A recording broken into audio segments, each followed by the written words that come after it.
When this schoolboy walks into the classroom, the bully is already waiting for him, and the first thing he does is greet Mu with a punch straight to the face. Blood hits the floor. But something is seriously wrong with Mu today. Instead of backing down, he slowly starts laughing like a complete maniac, and then charges straight at the bully. One punch, one brutal headbutt. That's all it takes to force the bully onto his knees right in front of the entire class. Everyone is stunned. They can't believe what they're seeing. Even the teacher has no idea what's going on. The hopeless loser everyone used to mock is now standing over his defeated bully, laughing like a madman, as if he can't even feel pain anymore. So what happened to him? Well, the strongest being on Earth just ended up inside his body. And his story began a very long time ago. It all started 3 million years ago, when humans were nothing more than stinky apes dominating the wildlife. Among those apes was the protagonist of our story, who was just an ordinary Australopithecus with an unusually strong love for hunting. But the defining trait that set him apart among all the specimens around was the fact that he never died. While his fellows turned to dust with the passing millennia, he remained alive to witness it all. Countless eons swept past him, but time had literally no effect on him. In the eternity of life he spent his time hunting, battling, and fighting. At some point, it became more than just a way of life. It became his obsession and sole purpose. In simpler terms, shredding his prey became his ultimate thrill. After spending 3 million years living this peak life, the guy got absolutely jacked. With nothing but raw physical strength gained from years of combat, he became so powerful that he literally ascended to the ranks of the gods. It didn't take him long to become the #1 ranked god in the divine realm. Now Mu, the once ordinary ape, is in charge of planet Earth. But becoming a god or some divine being had never been this guy's goal. And right now, boredom is tweaking the hell out of him. Out of sheer boredom, he lightly presses the ground beneath him with just his toe, and that one tap is enough to shake the entire planet. The planet he's sitting on happens to be the god's sanctuary, known as the Divine Realm. Every other god in the sanctuary feels the massive earthquake caused by Mu's casual tap.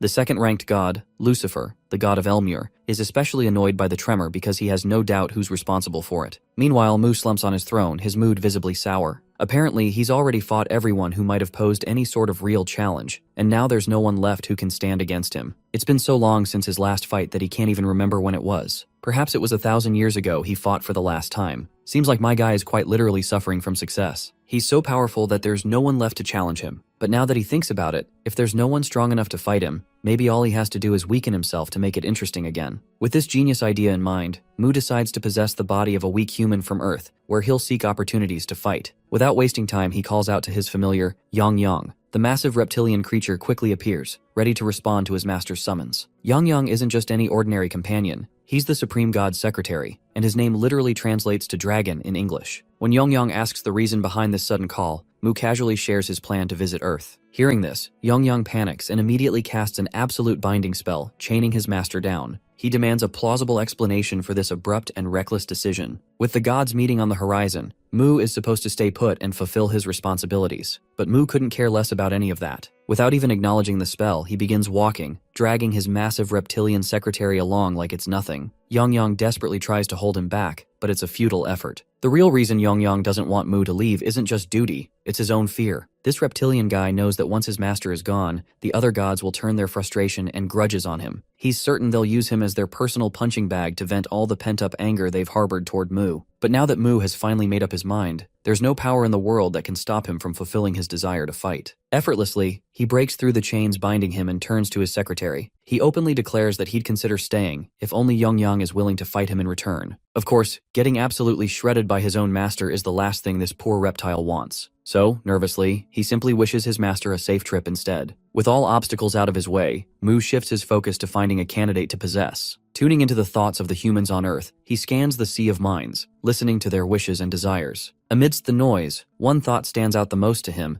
which is a wish from a particular guy who wants to be sent to another world. Mu grins ear to ear at this discovery. Not only has he found the perfect candidate to possess, but he can also grant this guy's wish as a bonus. It's a win-win for both of them. He then turns to his familiar and announces that he's leaving his body behind and hands over the responsibility of taking care of whoever ends up in his place. This throws Yang Yang into an absolute frenzy. Desperately, he tries to reason with his master, explaining that if the soul leaves the body and the body dies, the soul will perish as well. But Mu, being the stubborn force of nature he is, has already made up his mind. He brushes off Yang Yang's concerns and promises that he'll return as soon as possible. Now let's switch to this 17-year-old earthling, Li Ho, who up until now is just a runt, living his life by inserting himself as the main character in games where he can feel on top of the world. But this game is the last one he's playing because he's tired of his pathetic existence and is about to end his life, hoping to get isekai'd and live the life he truly desires. With no hesitation in his mind, he jumps off. As he falls, Lee Ho curses his god, trying to provoke him into sending him to another world. Eventually, he hits the ground with a nasty splattering sound, and after dying, the next thing he sees is a massive beast standing in front of him, leaving him sweating his balls. Both Lee Ho and Yang echo the same question. Who the fuck are you? Now let's switch to Mu, who possesses Lee Ho's body a second before it hits the ground. And as soon as the body is rendered a bloody mess upon impact, he can barely move his limbs. Before proceeding further, here's a little lecture about involuntary muscles. Muscles that move without conscious control are called involuntary muscles. The heart and the muscles of internal organs are examples of involuntary muscles. Mu, who has spent 3 million years training only the physical body, has reached the pinnacle of understanding the human form. He can consciously control every part of the body, such as blood vessels. And yes, even involuntary muscles are no exception. He repairs the heart of this dying body by manipulating the blood vessels, and even manages to stop the bleeding. Honestly, it's been a while since he's bled this much, so the feeling of losing blood is just turning him on to no end. He's now feeling very proud of the decision he made to come here. First, he decides to head to the base, which of course is supposed to be the house of Earthling Lee Ho. After getting back into his dorm room, Mu spends hours digging through memories and figures out most of the things he should know. Apparently, Lee Ho has only one family member, and they're male. But he lives far away, so Lee Ho lives here alone.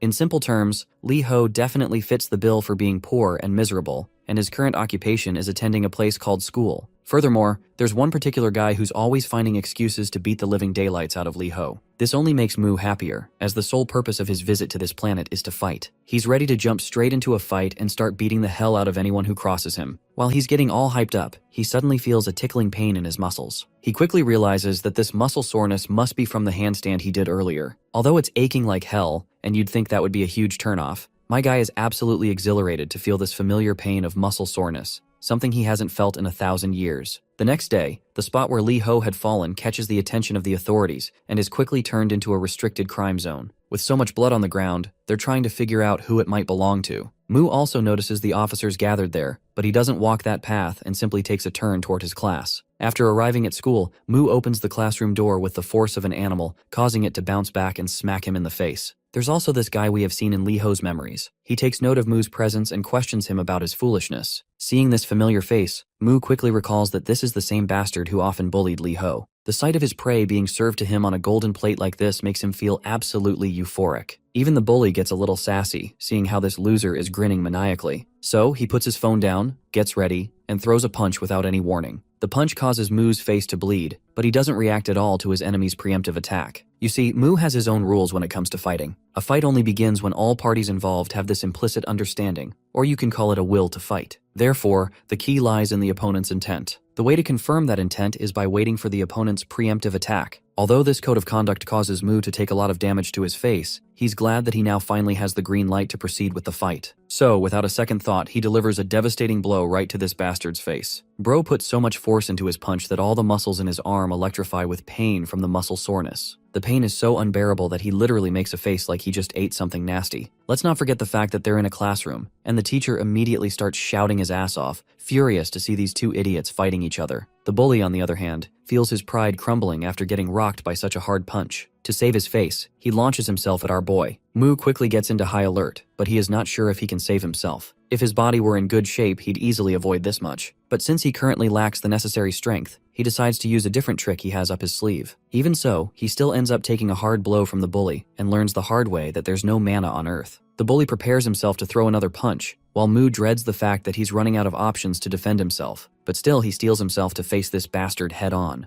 Even if he can't use his arms, legs, or magic, my guy just uses his hard head, literally, and takes the punch directly to his skull. His skull is so solid that the bully actually hears his own bones cracking, leaving him in agonizing pain he never thought he'd experience. While the opponent is dazed and distracted by the pain, Mu takes this opportunity and slams his head right into the bastard's belly, right where the human's weakest point lies, the solar plexus. Afterward, he follows up with an uppercut using his head, smashing the bastard under his chin. With that final blow, the bully's knees lose all remaining strength, and all the Gen Alpha kids in the room immediately grab their phones to record the guy in his misery. Everyone's faces glisten with sweat as they watch Lee Ho effortlessly win. Just yesterday, they'd seen him get beaten up, but this insane comeback is absolutely unbelievable. As for our boy, he's completely lost in his own thoughts. He vividly recalls how, when a fight ends and the excitement settles, there's a unique feeling you can only experience then. The dull, regular pain pulsing in the areas where you were hit and the sticky, bitter taste of blood seeping into your mouth. Well, this is exactly the feeling he's been longing for, and right now, he's absolutely turned on by this overwhelming sensation.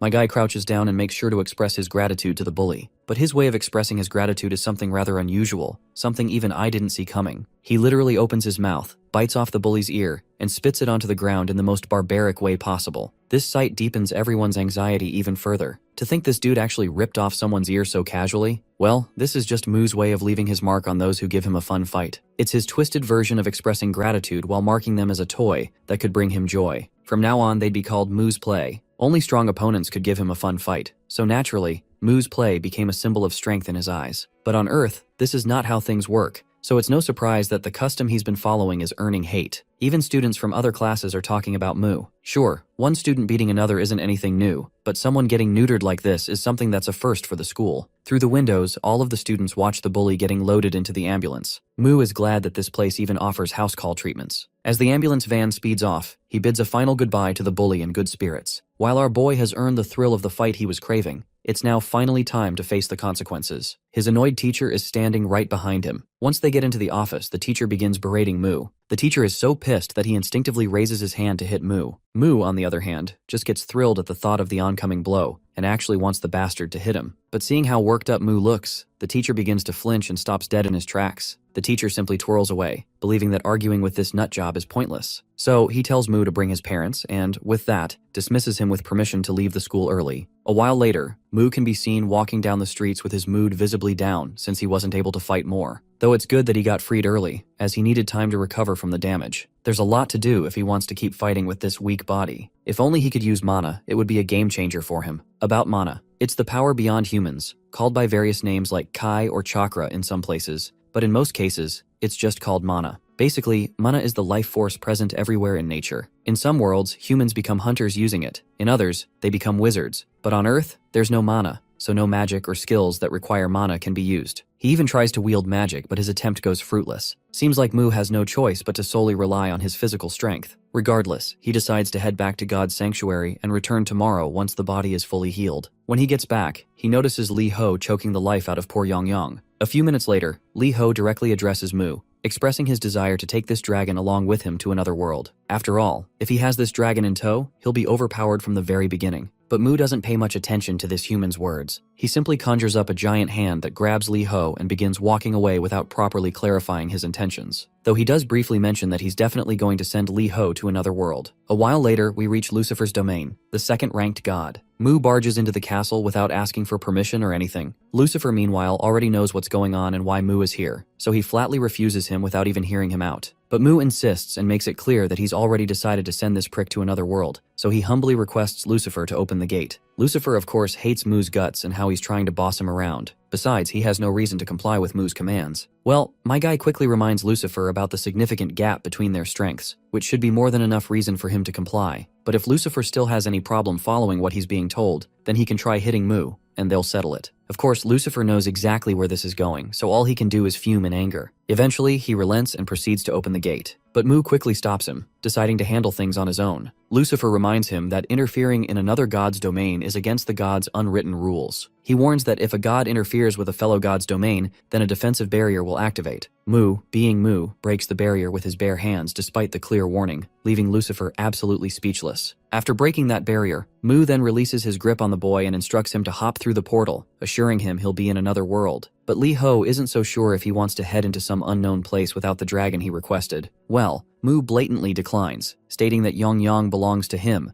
and simply wishes Lee Ho the best of luck in finding a dragon of his own. With that, he flicks Lee Ho with his giant hand toward the portal, sending him to the new world. Once the mission has been accomplished, my guy decides to take his leave. Lucifer, on the other hand, is left standing there, his hands trembling with rage. You see, Lucifer originally came from his own domain, the planet Illumre. He was the first demon king, standing at the pinnacle of all living beings. With all the power he had under his belt, he became too arrogant to the point that he challenged the existence known as God. And surprisingly, he successfully killed the god he had challenged, taking their place. Basically, he rises to the top by defeating other gods. At that time, Lucifer was the god of gods, their absolute ruler, invincible and supreme, legendary and unparalleled, catastrophic and mythological, infinite and transcendent. In short, he was an utterly undefeatable force to reckon with. Well, that was only until Mu appeared. So in the present, it's not surprising that Lucifer absolutely hates the brute known as Mu. Outside, while Mu hops onto Yang to depart, we see one big ominous eye keeping a close watch over our hero. Let's take another look at Lucifer, who is as red as a tomato with all the anger bubbling inside him. Now let's switch back to that bully, whose face creepily resembles an angry Lucifer's. He's absolutely annoyed after getting his ass handed to him by a so-called pathetic loser. Though he's not about to let Lee Ho off the hook so easily, especially after getting humiliated like that,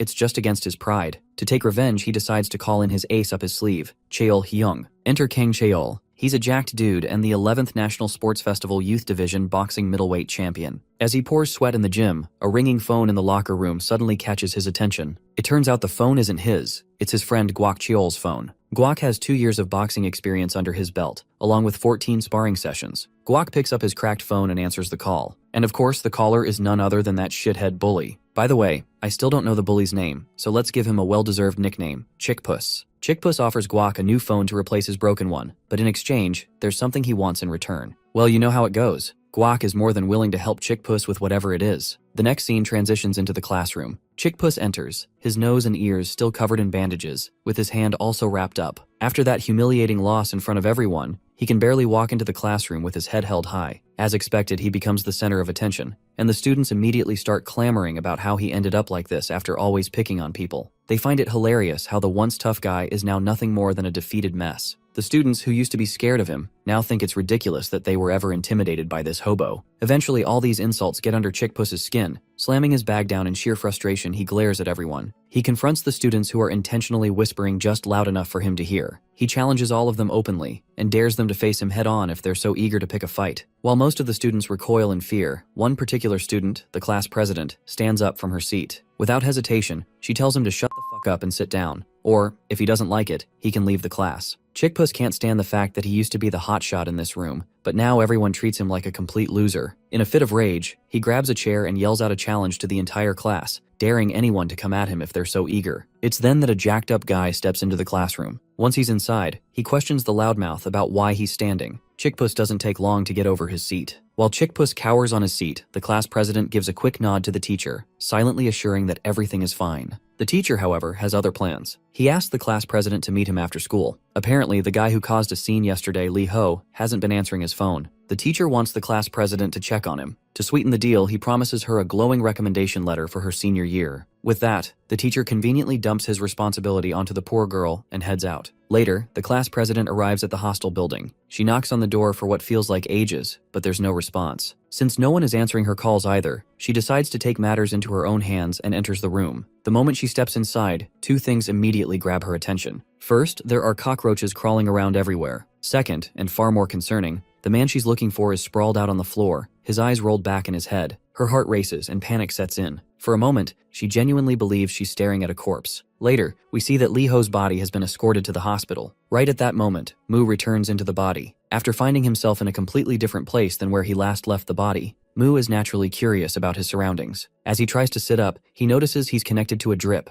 Since he does not understand the concept of injections or IVs, he feels dubious about the strange sensation of fluid entering his veins. He focuses on it and soon realizes the fluid contains nutrients, which are being absorbed rapidly, helping to speed up his recovery. It's not exactly magic, but whatever this thing is, it's undeniably effective. The thought that even Earth has something as useful as this brings a smile to his face. However, his subtle snickering catches the class president's attention, and it only creeps her out. She then explains that the homeroom teacher instructed her to find him. Now that her mission is successful, she plans to head back. Meanwhile, Mu has a lot of questions he wants answered. So, he quickly requests her to wait for a moment so he can ask her a few things. She acknowledges his call and stops upon his insistence, giving him a short period of her time before she proceeds to head to the tuition. Well, it looks like Mu has some questions that could help him learn about this world. The most important thing this fight-obsessed brute wants to know is if there's any place where he can train his body. The girl is completely expressionless, unsure how to respond since his question came totally out of the blue and was completely unexpected. But after a moment of thought, she decides to guide him. Since Mu's broke as hell, he ends up in a public park instead of a jam-packed gym. After doing some pull-ups, Mu feels pretty good. Even though he's just in an ordinary park with basic training equipment, he finds it all incredibly professional compared to what he had back 4,000 years ago. Back in the day, the only exercise he did was stone rolling, cliff climbing, and digging holes. It was all simple primitive training methods. But looking at this modern equipment, he's forced to admit that Earthlings are tougher than he originally thought. Suddenly, a pebble strikes him out of nowhere. It turns out Chickpuss has shown up, and he's brought along Guac, the friend he hired if my memory serves right. Chickpuss is drenched in sweat, his face contorted like he's dealing with some serious constipation. He's been searching the whole neighborhood for Moo, and of all places, this is where he finally finds him. Meanwhile, Moo picks up the pebble from the ground, trying to figure out who had the nerve to tag him with that thing. Chickpuss, in a not-so-bright move, admits it was him. He immediately follows up with a threat, bragging that Moo's days are numbered because this cousin of his took out all the third years single-handedly. But before Chickpuss can finish running his mouth, Moo lands a punch so devastating that it sends him straight to the ground. You see, to Moo, that pebble counted as a preemptive attack, which was more than enough justification to start the fight. The scene transitions to the gods' sanctuary, where all the gods are gathered around a grand round table for a regular meeting. But instead of Moo, Yongyong has taken the seat to represent his master. With a written speech in hand, Yongyong begins the meeting, prepared to act as a messenger on behalf of his god. Things take a sharp turn when the absolutely livid Lucifer interrupts, demanding to know what in the actual fuck Yongyong is doing there. The poor dragon nearly jumps out of his scales in shock. In a panic, he scrambles to reassure Lucifer that he's only there to deliver a message and will leave right after. After this frantic explanation, Yongyong gathers himself and proceeds to deliver the message. The message is simple, perhaps too simple. It states that Moo is looking forward to fighting someone stronger than himself and asks to be notified immediately if such a person shows up. And with that, the message concludes. Unsurprisingly, Lucifer is beyond annoyed by this nonsense. He slams the table so hard in frustration that a crack forms along its surface. Still fuming, he vents his frustration aloud. These meetings are already a colossal waste of his time, and now Moo can't even be bothered to show up in person. Lucifer turns to the other gods, questioning if they're really okay with this kind of insincere behavior from Moo. A heavy silence falls over everyone, making it painfully clear that, no, they're not okay with it. But at the same time, there's nothing they can do about it, at least not right now. That's when a blue-haired god, the third-ranked deity and divine archer Soso, speaks up. She reminds everyone that these meetings are meant to ensure world stability. When an abnormality arises that even the heart god can't handle, everyone is supposed to step in and deal with it. However, she finds it disappointing, if not outright disrespectful, that Moo didn't even bother showing up. Lucifer, already a ticking bomb, erupts again. He roars that the real issue is how maintaining the world seems like nothing more than a game to Moo. He warns that the entire system could collapse with the reckless way Moo keeps acting on his whims. To make matters worse, Moo's so-called solutions always end up making things worse. His anger peaks as he recalls the disaster from 1,000 years ago involving planet Cyclops. Just thinking about it sends his rage into overdrive. The god of Cyclops quickly nods along, visibly uncomfortable as he recalls that catastrophe from 1,000 years ago. By the way, he's the 8th-ranked god. Here's a little context about what happened back then on planet Cyclops. Apparently, a void creature, Shoggoth, attacked the planet. While Moo, the maniac, obliterated the monster with his brute strength, his recklessness caused colossal damage to the planet itself. Lucifer firmly believes that if the gods had worked together, they could have minimized the destruction. Instead, Moo botched the whole thing, allowing the creature to devour part of the planet before taking it down. Lucifer is done tolerating this. He declares that he can no longer watch that lunatic destroy everything in his path. Without hesitation, he goes so far as to claim that Moo isn't even fit to hold the title of a god. Hearing this, Yongyong panics. The poor reptile can only watch as the god's resentment toward Moo becomes glaringly obvious. With nothing else in his power, all he can do is desperately beg for his master to return and fix things. Meanwhile, back on Earth, Chickpuss is sprawled on the ground after that punch. He's furious, seething at the thought that this idiot didn't even hesitate before decking him, even though his esteemed cousin, the boxer, is standing right there. Guac finally speaks up. He can tell this kid not only has guts, but also knows how to throw a punch or two. Curiously, he asks Moo if he plays any sports. Of course, this brute has no concept of something as structured as sports, and simply states that all he does is fight.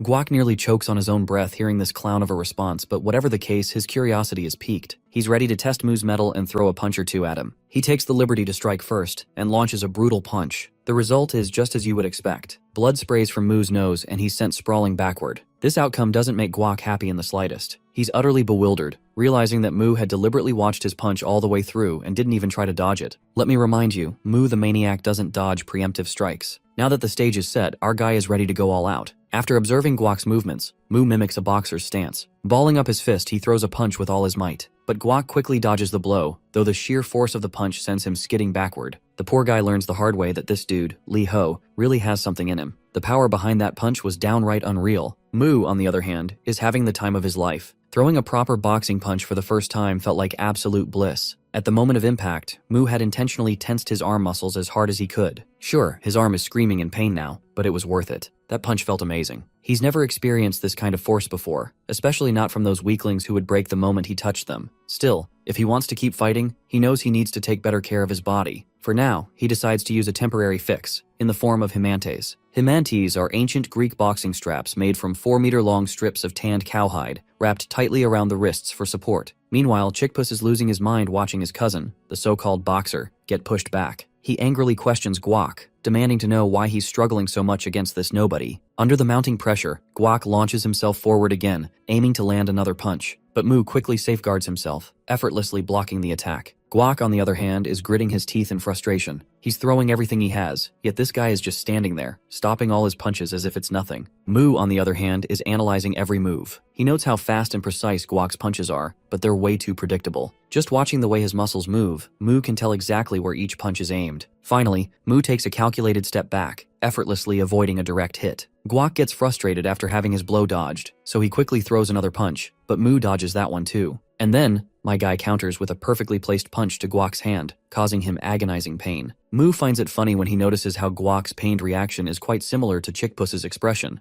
If he had any doubts before, they're gone now. These two are definitely cousins. With another decisive blow, Mu knocks Guac out cold, leaving Chickpuss standing there, frozen in fear under Mu's intense gaze. While Mu is eager to finish what they started, Chickpuss can only tremble with his courage completely drained. Seeing Chickpuss cowering in fear, Mu concludes he's lost the will to fight. He directly asks if this bastard plans to fight further, but before Chickpuss can muster a response, Mu delivers a devastating punch straight to his face. What follows is a relentless flurry of blows. Mu doesn't give Chickpuss even a second to concede defeat. Blow after blow lands, and by the end of it, Chickpuss is beaten to a pulp. To finish things off, Mu delivers one final bone-rattling punch, knocking Chickpuss out for good. Satisfied that his opponent has no fight left, Mu turns and walks away after claiming the ear of Guac, and leaves the two broken cousins behind. Later, Mu returns to his apartment, sitting there and reflecting on the recent events. He admits that fighting has been fun so far, but the fact that his body breaks so easily is holding him back a lot. He never, even in his wildest imagination, thought that his muscles would tear just from throwing a few simple blows. While this muscle-tearing process is crucial for growing stronger and continuing to fight, it constantly interrupts him. He eventually decides to head back to the god's sanctuary to retrieve something he had asked Yang to prepare, which is a recovery magic orb.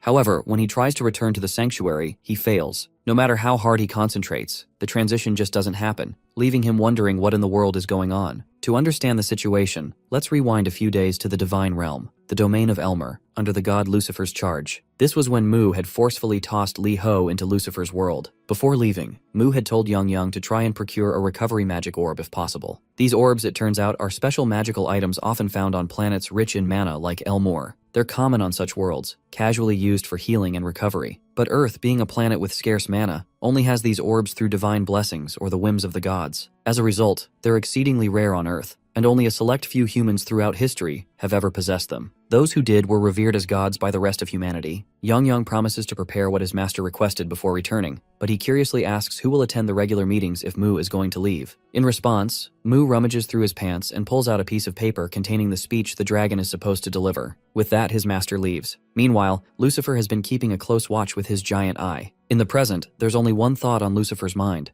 Mu's body is currently empty. Since Mu didn't join the meeting, it means he's planning to stay away for longer. This is a golden opportunity Lucifer doesn't want to lose. In fact, it's a once-in-a-thousand-years opportunity. Without hesitation, Lucifer quickly uses one of his spells and summons purple rods, letting them crash down. But Yang quickly dodges the attack, sternly questioning Lucifer about what he's trying to pull. With a firm tone, the dragon inquires if this is perhaps a declaration of war against the Earth God. Lucifer rises into the air, making it clear that he will expel the Earth God from the seat of divinity. It's a war, and he intends to win. With this declaration, Yang doesn't try to hold back either. He quickly opens his maw, preparing a compressed breath fire attack, and shoots a beam of fire at Lucifer. But Lucifer casually flings the attack away like it's nothing. The attack literally spans 360 degrees of the entire planet and causes a massive explosion. The explosion is so enormous that even So has to activate her self-defense aura, casting it over all the other gods to protect them from the collateral damage. After that massive attack, Yang decides to take things up a notch. He activates his polymorph release ability, and the guy grows to a massive size. Compared to him, Lucifer looks like a tiny mosquito. But as we all know, size doesn't matter. What truly matters is stamina, and it's no surprise that someone as big as Yang eventually gets outmatched. Soso looks tired already, and since she doesn't want to be part of this mess, she starts to leave, but Lucifer quickly stops her. Before she leaves, he wants to know where she stands, whether she supports Mu or opposes him. But Soso doesn't want to choose sides, so she decides to remain neutral. Lucifer, however, doesn't care if she stays neutral as long as she stays out of the way. He turns to the others and tells them to step forward if anyone opposes this idea. If anyone wants to oppose him, he's more than ready to handle them himself. Young then speaks up, questioning Lucifer's audacity to think he can actually defeat Master Mu. Lucifer sneers in response, confident that Mu with that weak earthling body couldn't do jack shit. Young grows concerned when he realizes that Lucifer already knows this. Lucifer reminds the dragon that complacency in strength and neglecting vigilance will lead to Mu's downfall. But Young isn't about to let Lucifer have his way. He quickly retaliates with his giant tail, but Lucifer slices through it with his sword as easily as cutting through a cucumber. Severely injured, the poor dragon is left wounded, but Lucifer makes it clear that as long as Young is alive, he can still reach Earth. And once there, he'll make sure to destroy Mu while he's in his weakened state. Young laughs out loud at Lucifer's words, mocking the idea that this bastard stands a chance. The scene transitions to Guac, who has just come out of the nursery after being patched up. In the gym, he's getting an earful from his senior. His senior does not like the fact that this punk ended up badly injured and now wants to quit fighting, even though the competition is just around the corner. The poor guy can do nothing but apologize, but his apologies don't calm his senior down. The senior instructs him not to come back until his arm is healed and dismisses him, telling him to get out of his sight. After taking the harsh words, the poor guy begins to walk out. As he leaves, he runs into Kang Cheol at the exit. Kang, of course, is not thrilled to see his friend in such a beaten-up state and questions him about the broken arm. Now that Guac thinks about it, Kang is the best boxer in their gym, so he wonders if he might be able to defeat the person who did this. He bows his head in embarrassment before starting to explain. He claims that Chickpuss was getting bullied, so he stepped up to save him, but the opposing party ganged up on him and beat him up. What a coward. He literally twisted the entire story, and just to save his face, he is lying that he was ganged up on instead of admitting that he was soloed by Mu. Anyway, Guac claims that his left arm and ear are in this condition because of those punks. He even starts crying in order to sway Kang into fighting those bastards for him. But it seems Kang isn't as stupid or brain dead as this blonde. Kang simply tells him that he should have been more careful before the competition, and, instead of fighting, he could have done an extra sparring session. Of course, Guac wasn't expecting this response. The fact that Kang isn't even considering helping him just makes him a little annoyed. Suddenly, Kang pauses, turns around with a totally pissed off face, and asks this idiot who it was that beat him to a pulp. Now let's switch back to Mu. After trying to teleport himself several times, he once again fails to return. This is something very strange to say the least. There's only one scenario in which he wouldn't be able to return. The first scenario is when the original body is damaged. But Mu is sure his body is supposed to be protected by Young, and even if it wasn't Young who damaged the body, there aren't many things that could harm it. That's when a realization dawns on him. He entertains the idea that perhaps all the gods have joined forces to attack him. He feels annoyed to think that out of all the times, this is when they chose to challenge him. He desperately wants to fight them, but he's not sure how to do it while he's stuck here. After punching the poor pillow into oblivion, Mu tries once again to calm himself down. Even if all the gods attacked him at once, he's confident that Young wouldn't go down so easily. Still, Mu can't afford to just sit around and do nothing, so he decides to do what he can for now. The next day, we find him once again in the park, where he's back at his strength training. Right now, his main goal is to focus on strengthening muscles other than his arms. He can feel the strain in muscles he doesn't normally use, and though they scream in pain, the sensation is quite thrilling. The more he pushes himself, the more he enjoys it. His laughter echoes through the park as he revels in this moment of rapture. Onlookers nearby are left utterly bewildered, witnessing this strange dude enjoying himself in such an odd, almost unsettling way. After this rigorous training session, his legs finally give out, and he collapses. This is when he notices the class president, who looks less than pleased to see him here. She asks him, somewhat sharply, why the hell he's not attending school. Later, they both sit down,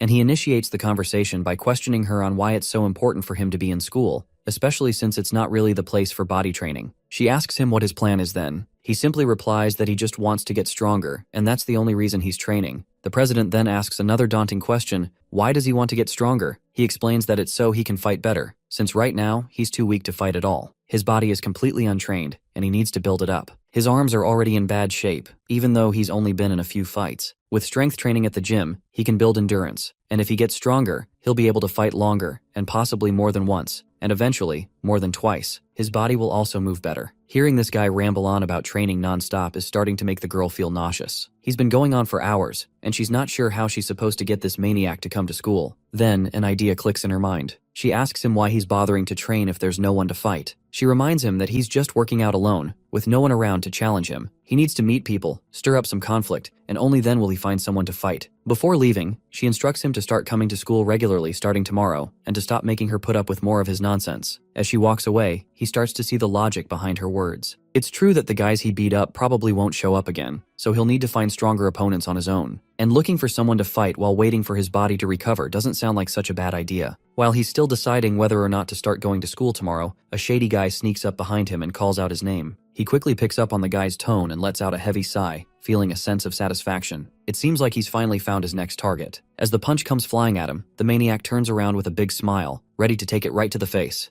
Before we dive right into the action, here's a little bit of introduction about this new guy. Enter Chaeol, a 15-year-old boxer who is slowly making a name for himself in the boxing. When he first starts, there comes a time when his sister, a rising star in ballet, attracts a stalker. The man becomes dangerously obsessed with her, keeping an eye on her every move. One day he crosses the line and tries to grab her instead of just following from afar. But before the stalker can do anything, he receives a hard punch from Kang Chaeol. Unfortunately, it backfires. Because of Kang Chaeol's earlier violent act, the stalker doesn't receive any punishment. Things only get worse. The stalker's obsession intensifies to the point that he attempts murder. This time, Kang Chaeol once again protects his sister and stops the crime, but not without a cost. The stalker injures his sister's leg, ending her dream of becoming a ballerina. Enraged, Kang Chaeol loses his faith in the law and starts believing only in himself. From that moment, he becomes a sort of vigilante, an avatar of justice who punishes those standing on the edge of crime during the darkness of night. He delivers judgment through his fists. Now, facing off against our dude, Kang Chaeol notices his opponent immediately reacting to his light punch and guarded stance. It seems our boy realizes that Kang Chaeol is just testing him. However, the good thing is that Chaeol himself is now fighting Mu,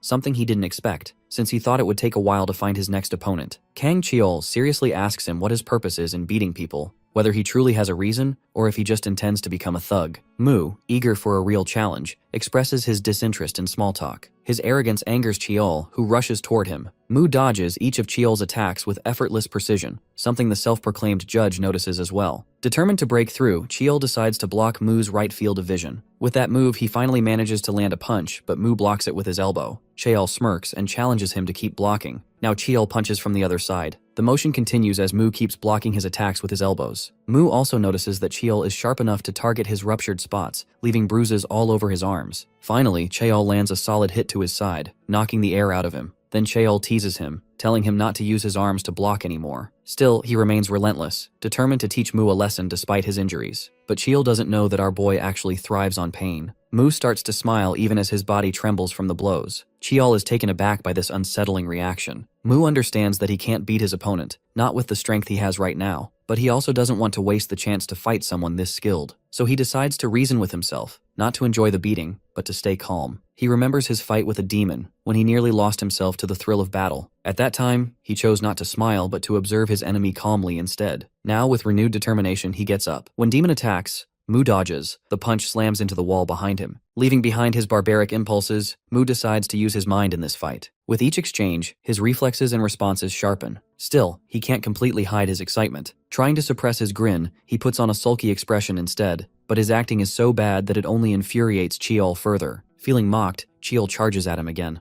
Chaeol can't believe that Mu is still fooling around and is about to crush that sulky face of his. Cornered, Mu throws dust toward Chaeol's eyes, but Chaeol blocks it with his elbow. This move, however, confirms his suspicion that this boy is definitely going to be a criminal someday. With the same sullen face, Mu urges Chaeol to continue the fight. Chaeol, burning with anger at that expression, attacks again, but Mu easily dodges by ducking to the side. Chaeol quickly appears behind him and aims for his chin. Mu smiles, having predicted Chaeol's fighting style. It's a bare-knuckle technique. This kind of fight existed in his own era too. After returning to Earth and facing two opponents so far, he concludes that the old-style knuckle fights focused more on defense because the rough ground limited movement. Now, with smooth floors and shoes to aid movement, fighters can fight more offensively. Observing Chaeol's motions carefully, Mu begins to understand his attack patterns and realizes he can easily guide the flow of the fight his way. Most of the time, Mu keeps dodging Chaeol's attacks. His plan is simple: move faster while the ground gives him leverage. Once he finds an opening, he plans to strike Chaeol's vital points and claim victory. He readies his fist and swings, aiming for Chaeol's face, but to his surprise, his arm doesn't respond. He had tried to use his elbow for the strike, but something goes wrong. Mu laughs and taunts Chaeol for missing his target. Furious, Chaeol retaliates with a rod, striking Mu's leg and making him wince in pain. Chaeol tells him coldly that while this might be fun for him now, in the future he'll probably laugh while tormenting others.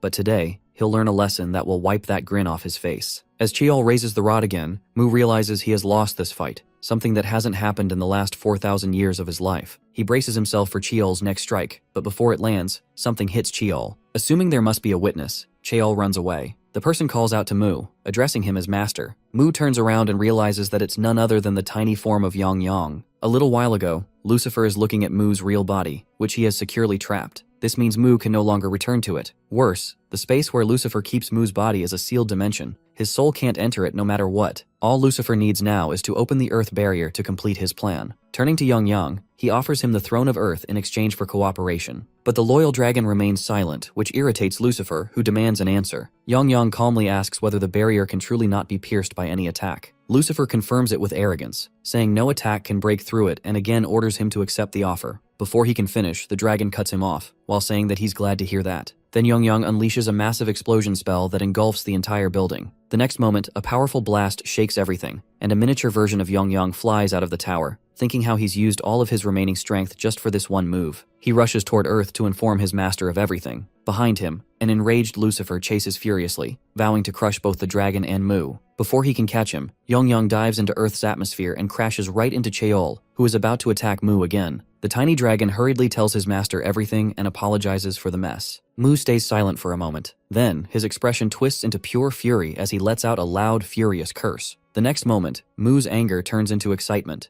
clearly because of the thought of an impending fight with Lucifer, who always pretends not to want to face him. He stands up with determination, ready to prepare his new body to battle the Demon King as soon as possible. But suddenly, pain shoots through his wrist from his latest fight, and he realizes he won't be able to use his arm for a while. Turning to his pet, he asks whether he brought the magic orb, and Yang confirms. The tiny dragon spits out a dragon bloodstone from his mouth, which is infused with a one-time healing spell. Regretfully, the dragon admits he should have brought more if he had known about the situation. Taking the stone in his hand, Mu assures him that it's more than enough. As the healing energy flows through him, his injuries begin to mend. But to his surprise, the effect feels strange. His muscles become more sensitive. He quickly deduces that the stone isn't just a healing artifact. It also contains a body enhancement spell. Yang smugly replies that he added some of his own magic to strengthen it. Mu notices that he didn't use much of the stone's power since his human body can't hold much mana. Now the stone can still be used one more time. He tosses it toward his tired pet, telling him to use it for himself, but his loyal companion firmly insists on saving it for Mu. Meanwhile, Class Rep is busy admiring her own pet, a small creature named Dooley. She wishes it could talk so they could play together. After spending a moment with it, she leaves it in its little abode and heads for school. At school, the scene shifts to a local bully, who's deep in thought. He's considering quitting his role as a troublemaker since it never really suited him. This time, he's determined to focus on his studies. Mu, however, has other plans. The moment he enters the classroom, he challenges the bully outright. Yujin sighs dryly, commenting that he's finally shown up. Mu replies that she was the one who convinced him to come to school, to find a fighting partner. Nervously, she wishes him good luck, hoping he doesn't do anything reckless. Meanwhile, Cheol overhears some classmates talking about the second-year neutralizer. A girl explains that Lee Ho, a student who was often bullied, once fought back and beat his tormentor into a pulp, ripping off the guy's ear in the process. Since then, he's been known as the neutralizer. Cheol suddenly remembers his junior from the boxing club and grits his teeth, realizing he's been lied to. He regrets hitting the wrong person but consoles himself by thinking he only punched him once. Meanwhile, Mu grows disappointed when he finds no worthy opponents and decides to head to training instead. Suddenly, his eyes land on Cheol, and he immediately recognizes him as the opponent he fought yesterday. Cheol notices Mu's gaze and instantly bolts from the classroom, while Mu chases after him excitedly. Cheol panics, wondering how Mu could possibly recognize him since he had been well disguised during the fight. He also worries that Mu might report him to the police, so he desperately tries to lose him. Cheol turns into an alley, but when Mu looks inside, he finds no trace of him. Disappointed at losing his fight he was craving, Mu sighs, already itching for the next challenge. Yang pokes his tiny face out from Mu's shirt collar and asks about Cheol, the human with the strong male scent. He descends to the ground and offers to track Cheol's scent so his master can follow. But before he can take off, his face collides right into someone's shoe.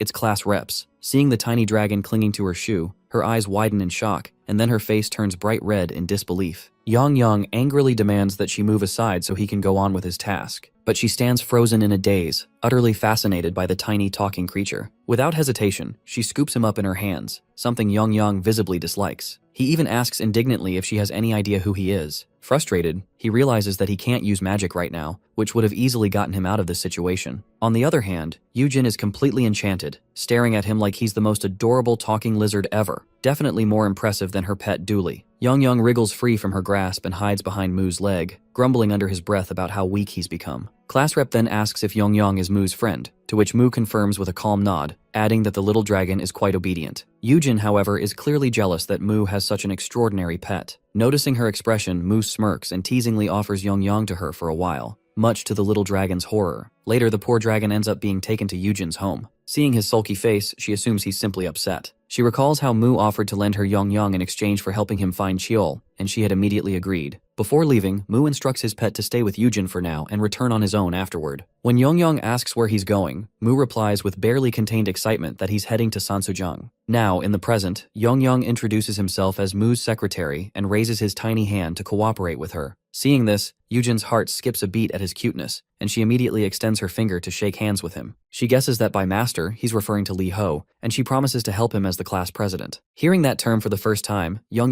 looks confused. Yujin explains that it means she's not only the leader of the class but also the top student in their grade. Now he understands why Moo chose her because of her position. But he's also baffled to learn that Moo himself isn't the leader. When she reveals that Lee Ho isn't even the top student, Young immediately protests. He insists that if she's the leader of the class, then Moo must be the leader of Earth. Then, with all the authority his tiny form can muster, he orders her to make sure Moo becomes the strongest. Yujin agrees, but on one condition. He must visit her home often. Feeling quite smug, Young accepts, thinking this works perfectly in his favor. He's already planning to use Yujin to gather information about Earth. Deep down, he's determined to help his master reclaim his title as the strongest of all. Meanwhile, the said master is training in the park. He gets down from a pull-up bar, satisfied with the enhancement effect of the dragon bloodstone. He also notices that his torn muscles have fully healed, which will help him grow even stronger. Ready to test his strength, he positions himself, pulls back his arm, and punches the iron pole in front of him. The result is satisfying, as the impact rings out sharply. He glances behind him, half expecting to see Cheol, but feels disappointed when he doesn't. Still, he consoles himself, thinking he'll run into him eventually at school since they both attend the same one. As he walks away, the pole he struck now bears a deep dent from his punch. Passing by Yujin's house, his scent of sweat drifts through the air, reaching Young, who is currently browsing online shopping sites with Yujin.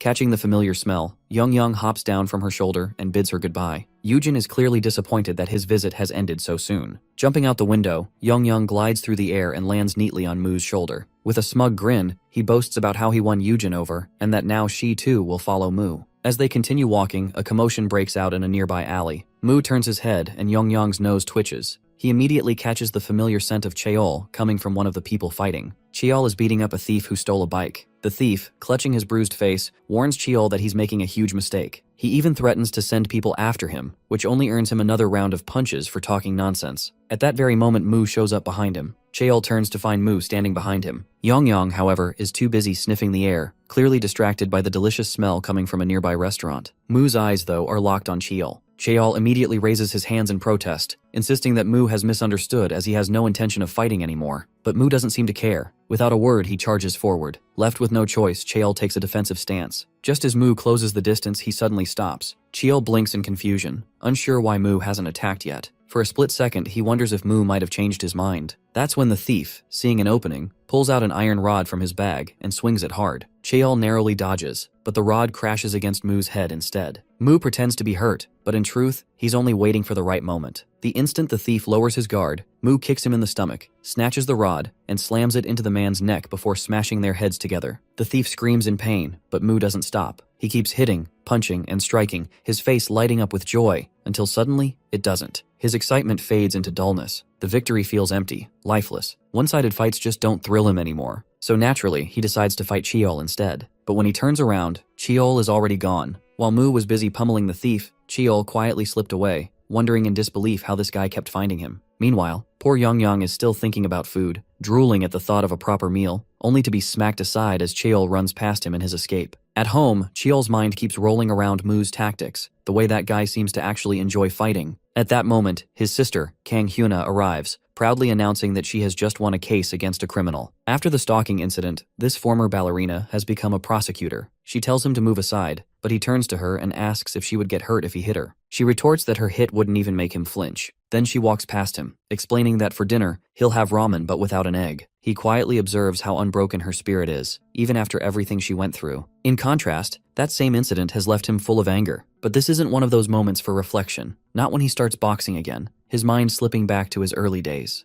Meanwhile, Mu is heading to school while poor Yongyang keeps apologizing for yesterday's incident, claiming that hunger made him lose sight. The students around them notice Yongyang and start guessing he might be a Komodo dragon. Just then, Yujin spots him and runs over, clearly excited to see him again. Mu asks her about the mission of finding the guy. She says she has a vague idea about the person he's looking for. Based on his description of Cheol in disguise, she realizes he's talking about Iljime. Mu doesn't recognize the name, so Yujin explains that it's short for Iljin Matajek, meaning someone who beats up bullies. Then she teasingly asks if he's into that kind of bully stuff. Mu, clueless as ever, just shrugs, but firmly adds that he has no intention of letting that guy go next time. At that exact moment, Cheol is standing right behind him. They are passing by when they hear Cheol's voice behind them. He leans in and whispers in Mu's ear that he'll find him after school, so he should wait up. Yujin notices their exchange and curiously asks if they know each other. Instead of answering, Mu looks thrilled at the thought of meeting this Iljimai. During class, waiting becomes torture for him. He can barely hold himself back at the thought of fighting. When the class finally ends, he finds Yujin and offers a motion-sick Yongyang to her, saying he has some work to do. Giddy with excitement, she immediately takes the little dragon and leaves. Once everyone's gone, Mu tells Cheol that his waiting is over. Cheol steps out, satisfied that he's been quiet all this time. He pulls out a pair of leather gloves and puts them on. Mu eyes them curiously, wondering if they're himantes, the kind used in ancient Greek boxing. Cheol asks whether he likes fighting. Mu denies it, but admits in his mind that he enjoys the feeling of sensation when he hits and gets hit. The movement of muscles, the surge of energy. It makes him feel alive after so long. Cheol, watching his expression, easily catches that he's lying. Then Cheol tosses him an extra pair of gloves and tells him to wear them since he doesn't plan to beat up anyone unarmed or anyone who isn't a bully. Without wasting another second, Mu slips on the gloves and rushes toward him. Cheol notes his impatience but stays calm. He's here for the fight too. He wonders if he's becoming overly emotional again. Facing Mu, Cheol relaxes his stance, deciding to treat this like a real boxing match. The next moment, when he lunges forward, Cheol punches him square in the face, then lands another blow on the other side. The rhythm feels good. He relaxes his shoulders again, channels rotational force through his body, and transfers that energy to his fingertips before sending another hit to Mu's face. Finally, he feels like he's boxing instead of just fighting. Meanwhile, Mu realizes Cheol's punches are dangerous, enough to cause real damage if not for his physical reinforcement. But the thrill of battle excites him. He's finally getting the fight he wanted. Elsewhere, in the night study class, Lee Haejin is asleep at his desk. He wakes to find a sticky note reminding him regarding his constant napping. Grumbling, he checks his phone, grabs some chocolate, and steps outside, only to spot the classroom where Mu and Cheol are fighting. Inside, Mu kicks Cheol, who protests that kicking isn't allowed in boxing. Mu, clueless about the sport, leaps into the air and questions whether there's any rule saying fists are the only weapon in a fight. Then he kicks Cheol in the face, and again in the shoulder, relentless in his attacks. Cheol, however, forgets just how heavy his kicks can be. The next one is aimed at his leg, which he narrowly dodges. He can't afford to let his lower body collapse. Meanwhile, Mu tenses up, realizing that the effect of the bloodstone on Yongyang's physical reinforcement might have worn off. Cheol notices the sudden change in his expression and instantly realizes that Mu is out of strength. To lighten the tension, he suddenly bursts out laughing. Cheol laughs too, and their laughter echoes through the empty classroom. Outside, Haejin watches them through the glass window, disgusted that they're laughing in the middle of a fight. Inside, the match continues. Cheol rushes at Mu, but Mu, now drained from the physical exertion, decides to take a defensive approach. Cheol is merciless this time. He punches his knee, making him stagger, then lands another blow on his face. Yet he keeps smiling. He understands now that Lee Ho's body isn't strong enough to endure against Cheol's solid muscles. A thought crosses his mind, to use the third form of the bloodstone. Still, he rises again, determination burning in his eyes, and throws another punch. Cheol blocks it easily, and remarks on how lively Mu is even after exhausting his strength. Then he mocks him for having such a light punch. At that moment, Cheol gets distracted by something, and Mu seizes the opportunity. Cheol feels dizzy and confused. Even though the punch wasn't particularly strong, he decides to stay focused from now on. The next moment, he slams his head into Cheol's. Mu looks satisfied to see his trick working perfectly in his favor. In reality, he's practicing gathering mana, something essential for using magic. Normally, during mana gathering, a user draws in and purifies the surrounding elements like dust and oxygen. But here on Earth, since mana doesn't naturally exist, he adapts the method by gathering air in one spot, and when he attacks, it bursts outward as he releases it. He didn't expect it to work so effectively. Now, looking at the knocked out Cheol, he finds him far more interesting than expected. He's even tempted to bite him to leave a mark after such an entertaining fight, but before he can, his hand stops him. He has misunderstood the scene. Cheol, still dazed, admits his defeat but refuses to let Mu cross that line. Finally, fumbling for words, he tells him that they'll see each other again. Later, Yongyang leaves Yujin's home, carrying the things she packed for him. She's ready to give him even more if he wants, but he waves her off and goes on his way. While walking, he spots Cheol heading down the street. The memory of how Cheol hit him and ran still burns in his mind, and revenge starts to bubble up inside him. Meanwhile, Poor Cheol's head is still buzzing from Mu's earlier attack. Suddenly, Young launches himself at him, but in just 0.16 seconds, Cheol reacts and flings the small creature away. He blinks in confusion, wondering what kind of dog that even was, and continues on his way. In this knocked out state, our boy finds his poor pet sprawled out. The next day, he decides to keep Young hidden inside the bag Yujin packed for him. Inside, Young brags about how Yujin is doing a great job as his subordinate. He also decides to stay hidden to avoid drawing attention. That's when Mu spots Cheol, who questions why he's wearing a school uniform even on Saturday. Mu, who doesn't even know what exactly is Saturday, letting the matter go, Cheol asks about his passion for fighting. He calmly answers that he only fights when necessary. Cheol clearly doesn't buy the lie but lets it slide, instead offering him a chance to tag along while promising plenty of fighting opportunities. Mu's expression instantly shifts to excitement at hearing that, and he comments on how impressive Cheol sounds. He eagerly asks Cheol to take him to a place where he can fight. He, however, clarifies that it won't happen right away, which makes Mu doubt whether he's really as good as he claims. Then he tells him that before anything else, he needs to learn from him first. At Friday morning at Wild Goose High School, inside the restroom, a group of boys controls the entire space, not letting anyone enter. One bulky boy, Yang stands inside, demanding money from another boy who offers only 20,000 won. The small amount infuriates him. Yang vents his frustration at Cheol because of him he couldn't sell the bike for a good price. Enraged, Yang punches the wall and curses Iljimai, muttering that the money isn't even enough to cover the principal, let alone the interest. He then orders his subordinate to call everyone. Now on Saturday, Cheol explains the situation to our boy. Initially, he says he just used to beat people recklessly, but after meeting him, he realizes he can actually enjoy fighting. Mu suggests that instead of wasting time on random people, he should just fight with him. Cheol assures him that a rematch will happen soon.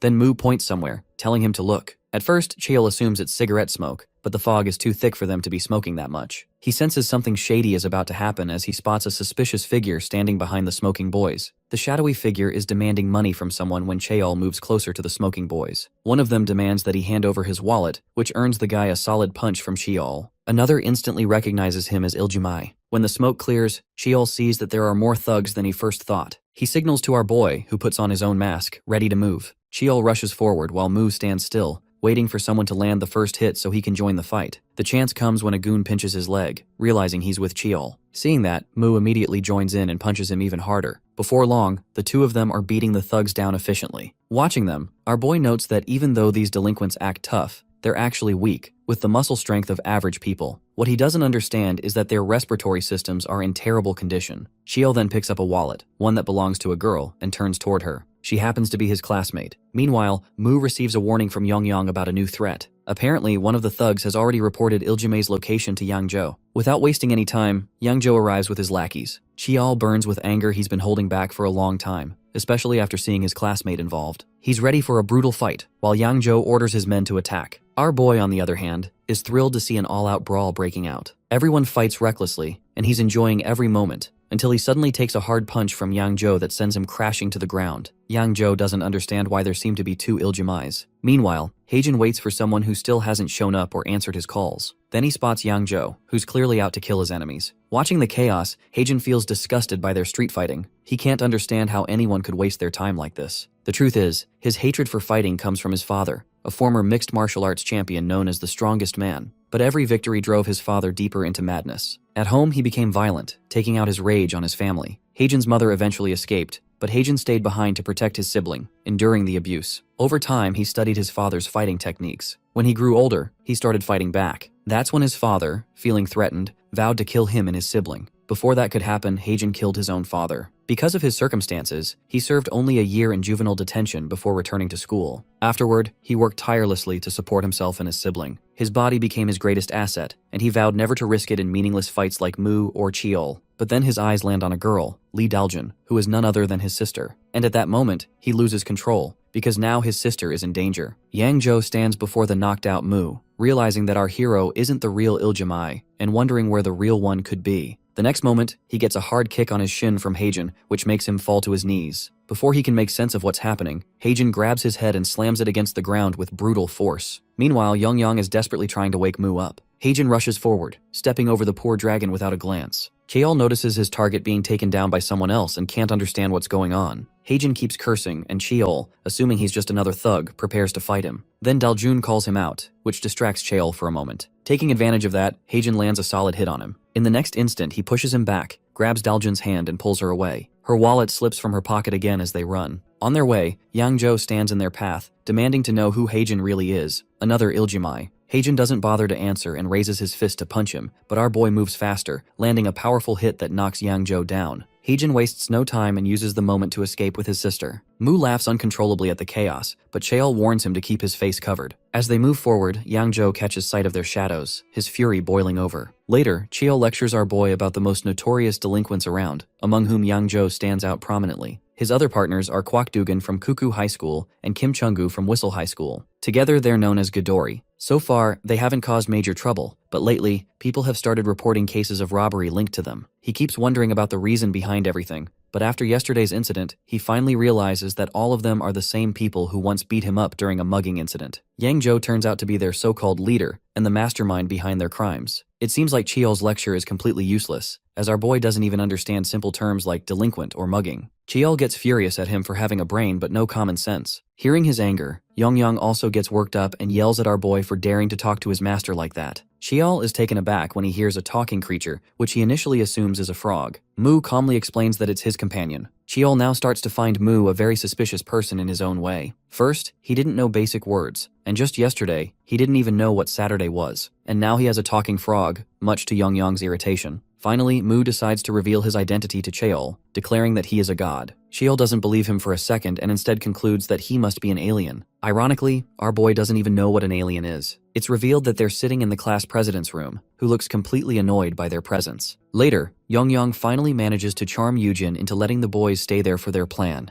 Cheol explains things to Mu in simple terms. Yang Zhou is their target. Still, Cheol feels a wave of irritation when he thinks about Daljun. At that moment, Mu reflects on Yang Zhou. Just thinking about him gives Mu a strange sense of defeat, though he realizes that Yang Zhou's bulky body creates a gap in their power. The thought excites him. He wants to fight Yang Zhou, but he tells Cheol that to win against him, he'll need proper training. Cheol agrees, admitting that he runs out of stamina too quickly. He offers to bring Mu to his gym for training. Mu thinks about boxing, but it doesn't feel enough. He wants something rougher, though he doesn't quite know how to express it. Meanwhile, Yongyang scrolls through a video on his phone and shows it to Mu. In the clip, a man takes a direct hit to the solar plexus and gets knocked down instantly. The streamer challenges anyone to defeat their champion for a 1 million won prize on the spot. Cheol watches too, and notices the name of Kim Chung-gu, who is one of the members of the Gadori group. With that, our dude sets his new goal. First, he'll defeat Yang Zhou, and then, the remaining members of the Gadori group. Meanwhile, in the Divine Realm, Lucifer is livid as he attacks the domain of the Earth God to vent his frustration. Staring at the barrier that holds the Earth, untouched and unshaken by his assault, Lucifer grits his teeth in utter rage. He knows that Mu can easily break through this kind of barrier, and he can't understand why, despite being stronger, he himself cannot. The realization frustrates him beyond reason. His face shifts into that of Yang Zhou, who is furiously cursing Iljimai. He's standing in a public restroom, banging so loudly that a person inside wonders if he's just that desperate to use the toilet. Later, Yang Zhou complains to his minions about not getting either the money or Iljimai. One of them shows him Daljun's wallet. When he checks inside, he finds only a few coins. He frowns, muttering about how today's youth apparently don't carry cash anymore. Then he spots Daljun's ID card and picks it up. His expression twists into a smug grin. He's clearly planning to use it for something.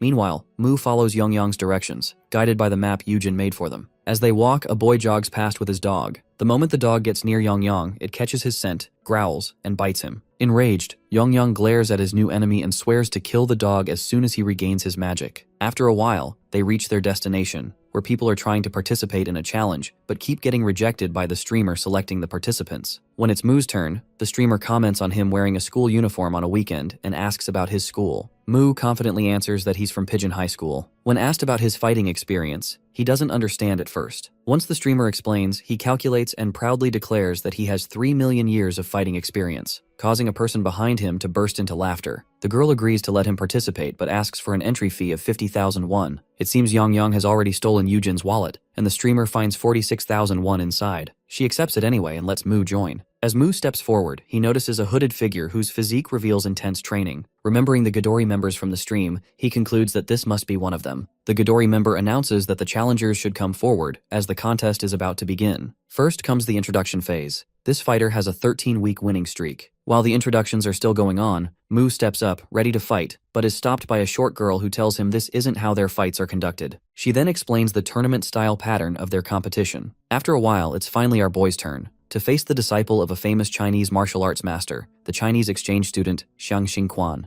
The crowd starts buzzing with excitement, and people begin placing bets on the fighters. Meanwhile, Yong is completely confident in his master's victory. But then, he spots the same dog that bit him earlier. Fueled by vengeance, he jumps into the air, ready to get revenge. He lands near his master, who looks utterly confused by his sudden appearance in the arena. The dog, now off its leash, growls and gets ready to fight Yong again. The streamer, delighted by this unexpected turn, announces to the viewers that the match has now become a double battle, where even the participants' pets will fight alongside them. The crowd roars with laughter and excitement as the streamer reintroduces each contestant once again, hyping up the chaos to come. Everyone is confused at the sight of Yong, trying to guess what he actually is, a lizard with horns and wings. The streamer, thrilled by the chaos, announces the beginning of the match. The Chinese martial artist introduces his style, explaining the imitation fist, a technique where one mimics the movements of animals. He warns Mu that an unarmed human can never defeat an animal, so he should be cautious. With that, he rushes toward him, using the tiger fist to lure Mu into dropping his guard. Before he can land his strike, however, Mu hits him with a single powerful punch that knocks him down instantly. Mu calmly tells him that even if he imitates animal movements, he's still human,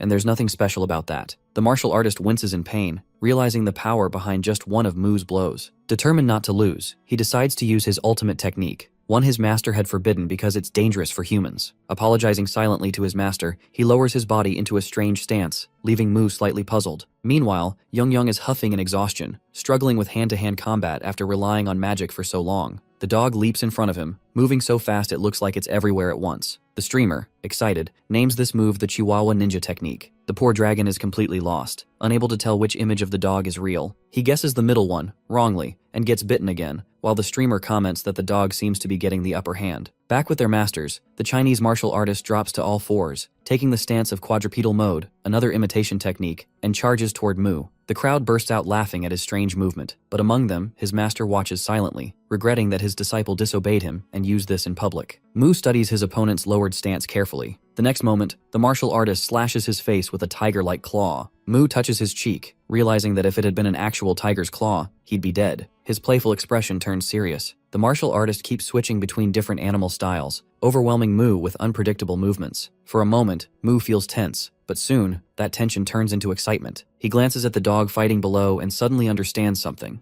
If his opponent fights like an animal, then he must also share an animal's weakness. He bends his knees, channels his strength, and unleashes a burst of muscle expansion. In an instant, he jumps high into the air, far above. The martial artist looks up, startled, and before he can react, Mu dives down and strikes him. His reasoning proves correct. The weakness of quadrupedal creatures is the sky. Mu then turns toward his pet match, glaring down at the terrified dog, who instantly collapses in defeat. The streamer excitedly announces Mu's victory, while the crowd erupts, some even searching online for where to adopt lizards like Yong. Yong, meanwhile, grumbles at Mu about his magic. After 5 matches, the winners advance to the finals. The 6th match begins, which will determine the second finalist. Mu steps up for his next fight. His opponent is none other than boxing diamond breed, Guak Cheol, whom Mu has already defeated once. Mu looks thrilled to see him again. Poor Guak Cheol, on the other hand, looks absolutely terrified. Guak tries to console himself that he can win, he just needs to make sure not to let his guard down like last time. With that thought, the match begins. Both of their fists collide, and our boy shouts in pain because Guak is wearing a cast, a souvenir from his last beating at Mu's hands. He doesn't know that the immense pain also makes Mu feel alive. There's a twisted excitement gleaming in his eyes. Guak realizes how dangerous Mu truly is, but decides to tread carefully. His first plan is to throw a few jabs to shake Mu's focus, then finish with a kick, assuming Mu won't expect jabs and kicks since they're not part of boxing training. Unbeknownst to him, Mu already notices the subtle movement of his knees, just as Guak is about to launch the kick and has the audacity to taunt him about it, and before Guak can strike, Mu punches directly at his knee, mimicking the same technique he once saw Cheol use. The strike completely rattles Guak. Without giving him a moment to recover, Mu spins and lands a brutal punch to his face, sending him crashing to the ground. Mu even bends down, ready to bite his ear, which terrifies the audience. With that victory, he secures his spot in the final match, against the undefeated champion. The crowd erupts in praise for Mu's relentless fighting style, while he himself is buzzing with excitement to begin his 3rd fight in a row. He raises his fists, ready for the next bout, but before he can make a move, the champion greets him with a swift crescent kick that knocks him back. Mu immediately understands this opponent is fast. She strikes him with relentless kicks, not giving him a moment to catch his breath, yet our boy dodges them effortlessly. Mu quickly understands that her attacks carry the weight of someone from a higher weight class, just as expected from a member of Ghidorah. Her reach is impressively long too. With that realization, he deliberately makes his expression sulky, pretending to be hurt, which makes her pause for a second, wondering if he's actually in pain. Mu knows he can't get close to his opponent easily, but still, he rushes toward her. Once again, her sharp kick stops him in his tracks, followed by a quick jab. He tries to extend his range by adding a kick of his own,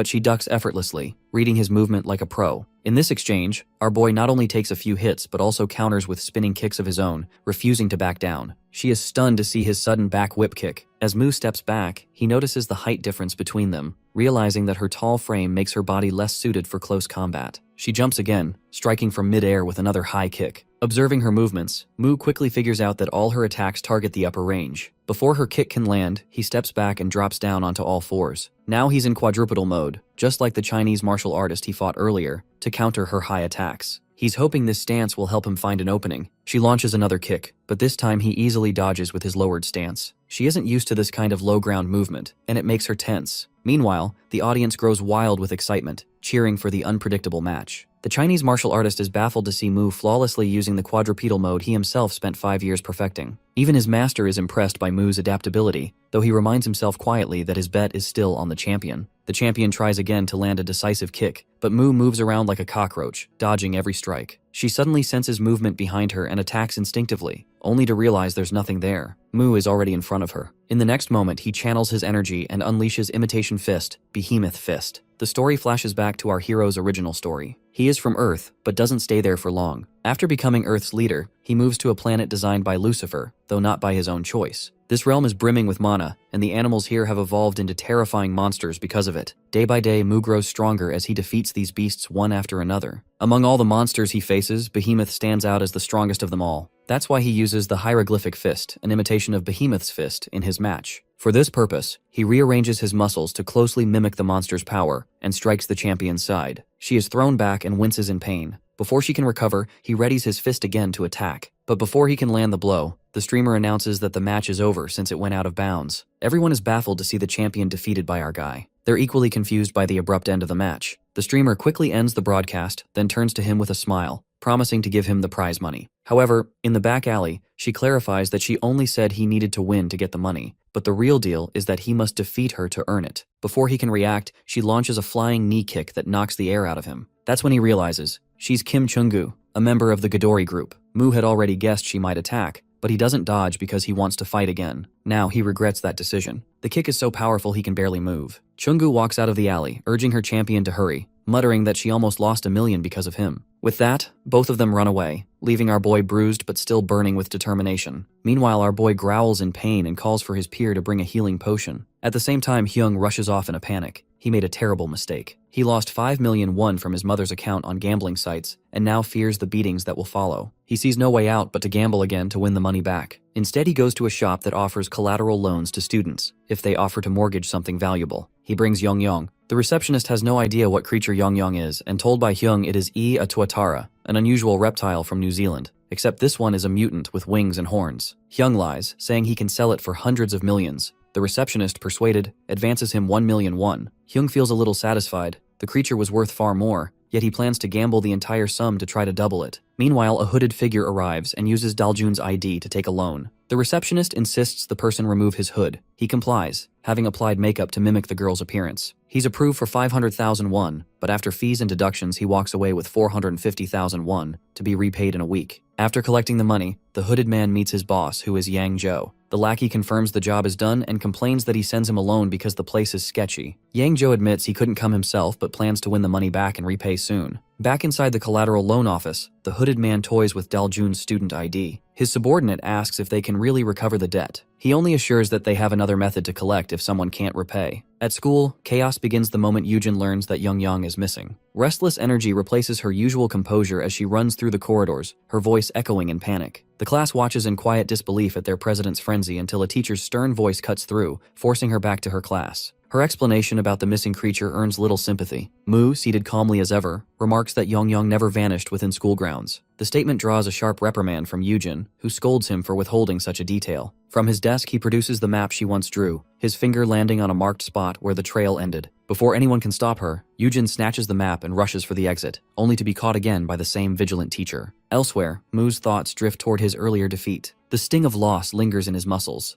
every ache a reminder of how far his strength must go. The unfinished match continues to gnaw at him, yet the discomfort stirs something dangerous, a renewed eagerness to fight again. A plan takes root: recover, train, and challenge the Gadori once more. When the final bell rings, Yujin takes him by the arm, dragging him out of the classroom. Chaeol appears along the way, curiosity flickering in his expression at her urgency. Daljun joins them soon after, searching for a lost wallet. Then the discussion soon turns toward Yongyang. Mu's description of the creature, scaled, winged, and small now, earns only disbelief before the others scatter to search. Watching them leave, he remains behind, quietly satisfied that their search grants him time to heal and prepare. Far from the school, Yangzhou hides in a restroom, eyes fixed on his phone as he gambles with trembling hands. A streak of victory flashes across the screen, but the smile that follows dies as quickly as it forms, because he can't exchange the money. Days slip by. The search for Yongyang yields nothing but frustration. Yujin and Daljun, both drained, rest on a park bench, their conversation fading between apologies. Yujin speaks of exams and responsibility. Daljun brushes it off. Yet beneath the words lingers resentment toward Mu, who remains detached from the search entirely. Rising from the bench, Yujin leaves to buy a drink. Behind Daljun, a shadow approaches, a man carrying a student ID. When Yujin returns, only the empty bench remains. Daljun has vanished. A few days earlier, Mu observes the class teacher with a sharp, appraising gaze that makes the man visibly uneasy. His straightforward remark about the teacher's muscle tone only deepens the awkwardness, and the teacher, blushing under the unexpected scrutiny. Then our guy exclaims to train the same training of his teacher. Now, in the present, Daljun stands inside the office of the Collateral Loan Company while demanding the return of her student ID. The clerk, uninterested and detached, insists that the ID was used to secure a loan under her name. Her protest, laced with disbelief, fills the space. At the counter, the so-called young master slams a hand against the table, his expression sharp with feigned authority. His accusation cuts through her confusion, claiming she already borrowed the money. The clerk backs his statement with a cold assurance that the ID will remain with them until repayment. Realizing there's no other way, Daljun asks for the exact amount owed. The figure, 500,000 won besides the interest, due within a week. She promises repayment within the deadline. He warns her to be punctual, reminding her that they already know her school and class. She promises again and leaves the office while asking him to keep her ID secure. When she leaves, he remarks dryly about how young people lack common sense, which immediately offends his young master. Even when he tries to clarify that the comment wasn't directed at him, the young master orders him to call his uncle. Later, as the worker locks the office and leaves the key hidden in a plant pot, Daljun quietly emerges from her hiding spot. She decides to retrieve her student ID herself since she has no intention of paying those scammers. Finding the key, she slips inside the office, unaware of the shadowy figure trailing behind. After rummaging through drawers and shelves, she finally spots her student ID. Just as she prepares to leave, something catches her attention, a faint shadow from the wardrobe. Opening it, she freezes at the sight of Yongyang inside. Before she can leave, Yangzhou appears behind her, swiftly covering her mouth and motioning for silence. He recognizes that she's the one whose wallet he had stolen earlier. Yangzhou quickly reasons, saying she must have come to retrieve her student ID and claims he's here for the same reason. He advises her to leave quietly, promising he will do the same. Moments later, Daljun steps out of the office with Yongyang,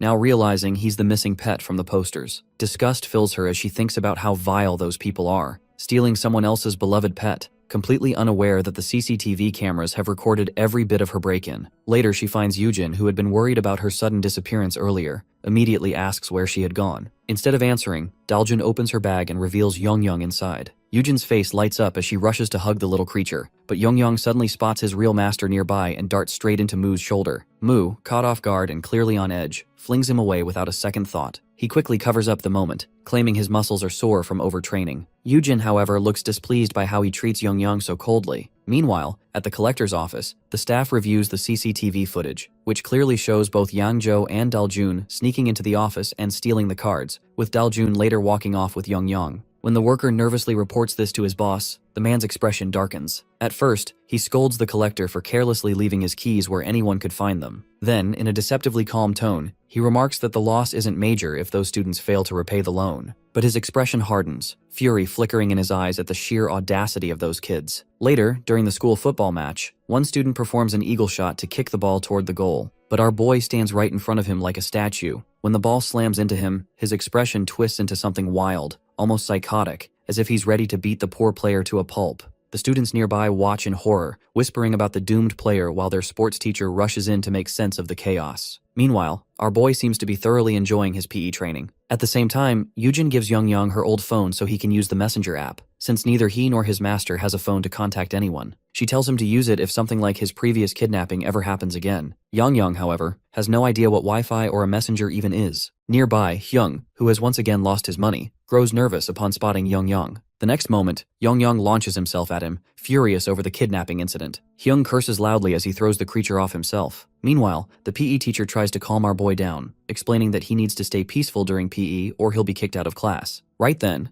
Hyung accidentally bumps into him, and as soon as Mu sees him, his face lights up with excitement, ready to brawl again in the name of PE time. Before he can attack, the teacher restrains him. When class ends, our boy eagerly tells Yujin how much fun PE is and insists he wants to have it every day. Yujin dryly comments that he doesn't even know what PE means. She then casually suggests that he leave Yongyong with her since he needs to go for training. Besides, she says, her pet misses her, and she needs to teach him how to use a smartphone. Meanwhile, Daljun stands nearby chatting with her classmates while Cheol complains about his aching neck. Heijin is about to go see the class president when Yang Jo, battered, spots Daljun. He angrily demands that she hand over her student ID. When she looks confused, he tells her about the CCTV footage that caught them, making her friends question. Desperately, he warns that if she doesn't return it, she'll end up beaten like him. He then snatches her bag, trying to grab the ID, which draws the attention of both Cheol and her brother. Both boys charge forward as Yang Jo threatens to hit Daljun unless she gives him the card. Before he can act, they strike first. But their attacks are suddenly blocked by our boy, who grins and declares that he got here first. Yang Jo freezes, startled by their sudden appearance. Realizing he's outnumbered 3-1, he grabs Daljun and bolts. Cheol and Heijin sprint after him, trying to save her, while our boy follows close behind, eager to join the fight. After a while, Yang Jo reaches the same alley as before and throws Daljun roughly to the ground. He turns to face the three of them, realizing no one will see what happens here. Recognizing them as Iljimai, he takes his stance and challenges them to come at him. Our boy is ready to go first, but Heijin reminds him that he is the one who blocked their attack and asks whether he will take responsibility if something happens to his sister. Mu senses his anger and asks to let his emotion vent with a fight and offers him to fight with Yang Jo first, then he will take it from there. At that moment, Yang Jo grabs his shoulder hard. He excitedly turns to Yang Jo and attacks him, but it misses. A leg sweep slams our guy on the ground. At that moment, Heijin rushes ahead and takes his sister's hand because he can find a situation in which he can avoid fighting. He will grab it. Yang Jo notices both siblings going away. Meanwhile, Mu realizes that his training is fruitful as he does not feel pain in his back. Then he contracts the back muscles and expands them to rise from the ground and get ready to fight again. Kang offers his help, but he declines it. Yang Jo again attacks him as he grabs his hand with one hand and collar with another. Then again, using shoulder throws, he slams him to the ground. Mu is again happy that he does not feel any impact on his back. Then noticing the poor Yongyong getting the impact, Yang Jo is about to hit his head with his shoe, but Mu steps back before it hits him. Angrily, he is ready to take revenge for his pet from this bulky goon. He punches him relentlessly, which is blocked by Yang Jo. He did not expect these kinds of punches out of a boy who is a weight class. When he exclaims that he is going to take revenge for Yongyong, poor Yang Jo has no idea who Yongyong is as he uses a body charge at our guy. To sense the next attack, Mu senses his muscles and it feels like the big rock is coming towards him. He tries to block the attack but is still thrown back by the impact. Cheol again offers his help, which he again rejects as he hands him his pet. He understands that there is a weight difference between him and Yang Jo as his body is like a rock. However, he is still burning with determination to break this rock with his fist, so he decides to attack him at his weak points. Then he flashes behind his opponent, striking hard at Yang Jo's back and leg. When Yang Jo turns, Mu moves just as fast to his front, landing sharp punches on both legs that make the bulky man curse under his breath. Desperate to distract him, Yang Jo calls out to Cheol, accusing them of ganging up on him 2 against 1. When Mu glances back instinctively, Yang Jo seizes the moment. He wraps his arm around Mu's neck in a rear naked choke and tightens his grip, choking him out. Cheol understands that it's dangerous as he sees Mu struggling and finally calls out for help. Cheol rushes toward them, ready to pull Yang Jo off, but before he can reach, Mu manages to choke out a hoarse command, telling him not to help. Cheol freezes mid-step, uncertain. Then Mu's expression shifts into a grin, wild and confident even with the choke pressing against his throat. He repeats it that not to help him. Yang Jo's powerful grip tightens around his skull, and Mu feels the pressure crushing his blood vessels. The flow of blood to his brain slows down, and if this continues for even a few more seconds, he can be unconscious. But just then, a smirk forms on his face as he activates his neck muscle strengthening technique. He immediately follows it with a sharp contraction of his neck muscles. His plan becomes clear in his mind that if he can create even a small space between his throat and Yang Jo's arm, he will use his forearm muscles to their maximum strength and break free. In one sudden burst of power, he releases all that energy at once and rips himself free from Yang Jo's hold. His opponent's arm trembles from the force and he stares at Mu in anger, mocking him. Our boy studies him carefully and realizes that Yang Jo's defense has weakened. He knows that now is the time to end this with one powerful and precise strike in the center and tightens his fist. A few days earlier, the teacher tells him to watch carefully as he demonstrates on the gym machine. He explains that many consider posture as the most crucial part of exercise. Holding the weight at full extension, the trainer shows how proper control makes a difference. He mentions that his lower body feels stable and that his muscles work smoothly through the 10 repetitions, giving excellent results. When he finishes, the trainer turns to Mu, who holds the weight just like he did, and asks if he plans to keep training and points out that the weight must feel heavy on his neck. but he keeps it there, showing his best effort despite the strain. The trainer observes him closely and warns him not to push himself too much, but Mu simply replies that he feels all right. In reality, Mu had mastered the art of controlling every muscle fiber in his body. Each fiber responded exactly to his will, and he could shift muscle density from one body part to another, strengthening specific areas when needed. Breaking through stone no longer seemed impossible because his entire body worked as a single, powerful system. He rarely used this ability, but right now the situation called for it. In that old memory, the trainer could only watch in stunned silence as Mu continued lifting with ease. Returning to the present, Mu feels his muscle fibers moving from his left arm into his right, concentrating strength where it matters most. Cheol checks on him, and Mu recalls his friend's previous match and realizes he had been right all along. He charges forward, gathering all his power, and drives his fist directly into Yang Zhou's core. The strike lands on Yang Zhou and his body collapses to the ground. Mu stands over him and a dark smile forms on his face as he silently claims his victory. Meanwhile, Heijin and Daljin walk together on their way back. Heijin glances at her and asks about the man who has been following her lately. Daljun hesitates, but finally admits that she didn't want to trouble her brother with it. She explains that she lost her wallet some time ago, and the incident spiraled into a complicated mess involving her ID card and money. She tells him everything that happened. As Heijin listens, anger flashes across his face and he realizes that ignoring this won't solve anything. That man will keep chasing Daljun and using the money to control her. Without another thought, Heijin takes out his phone, calls the class president, and apologizes for not being able to join today's plans. At the collector office, the boss sits on a sofa and mentions a soccer match, but just then, the door bursts open.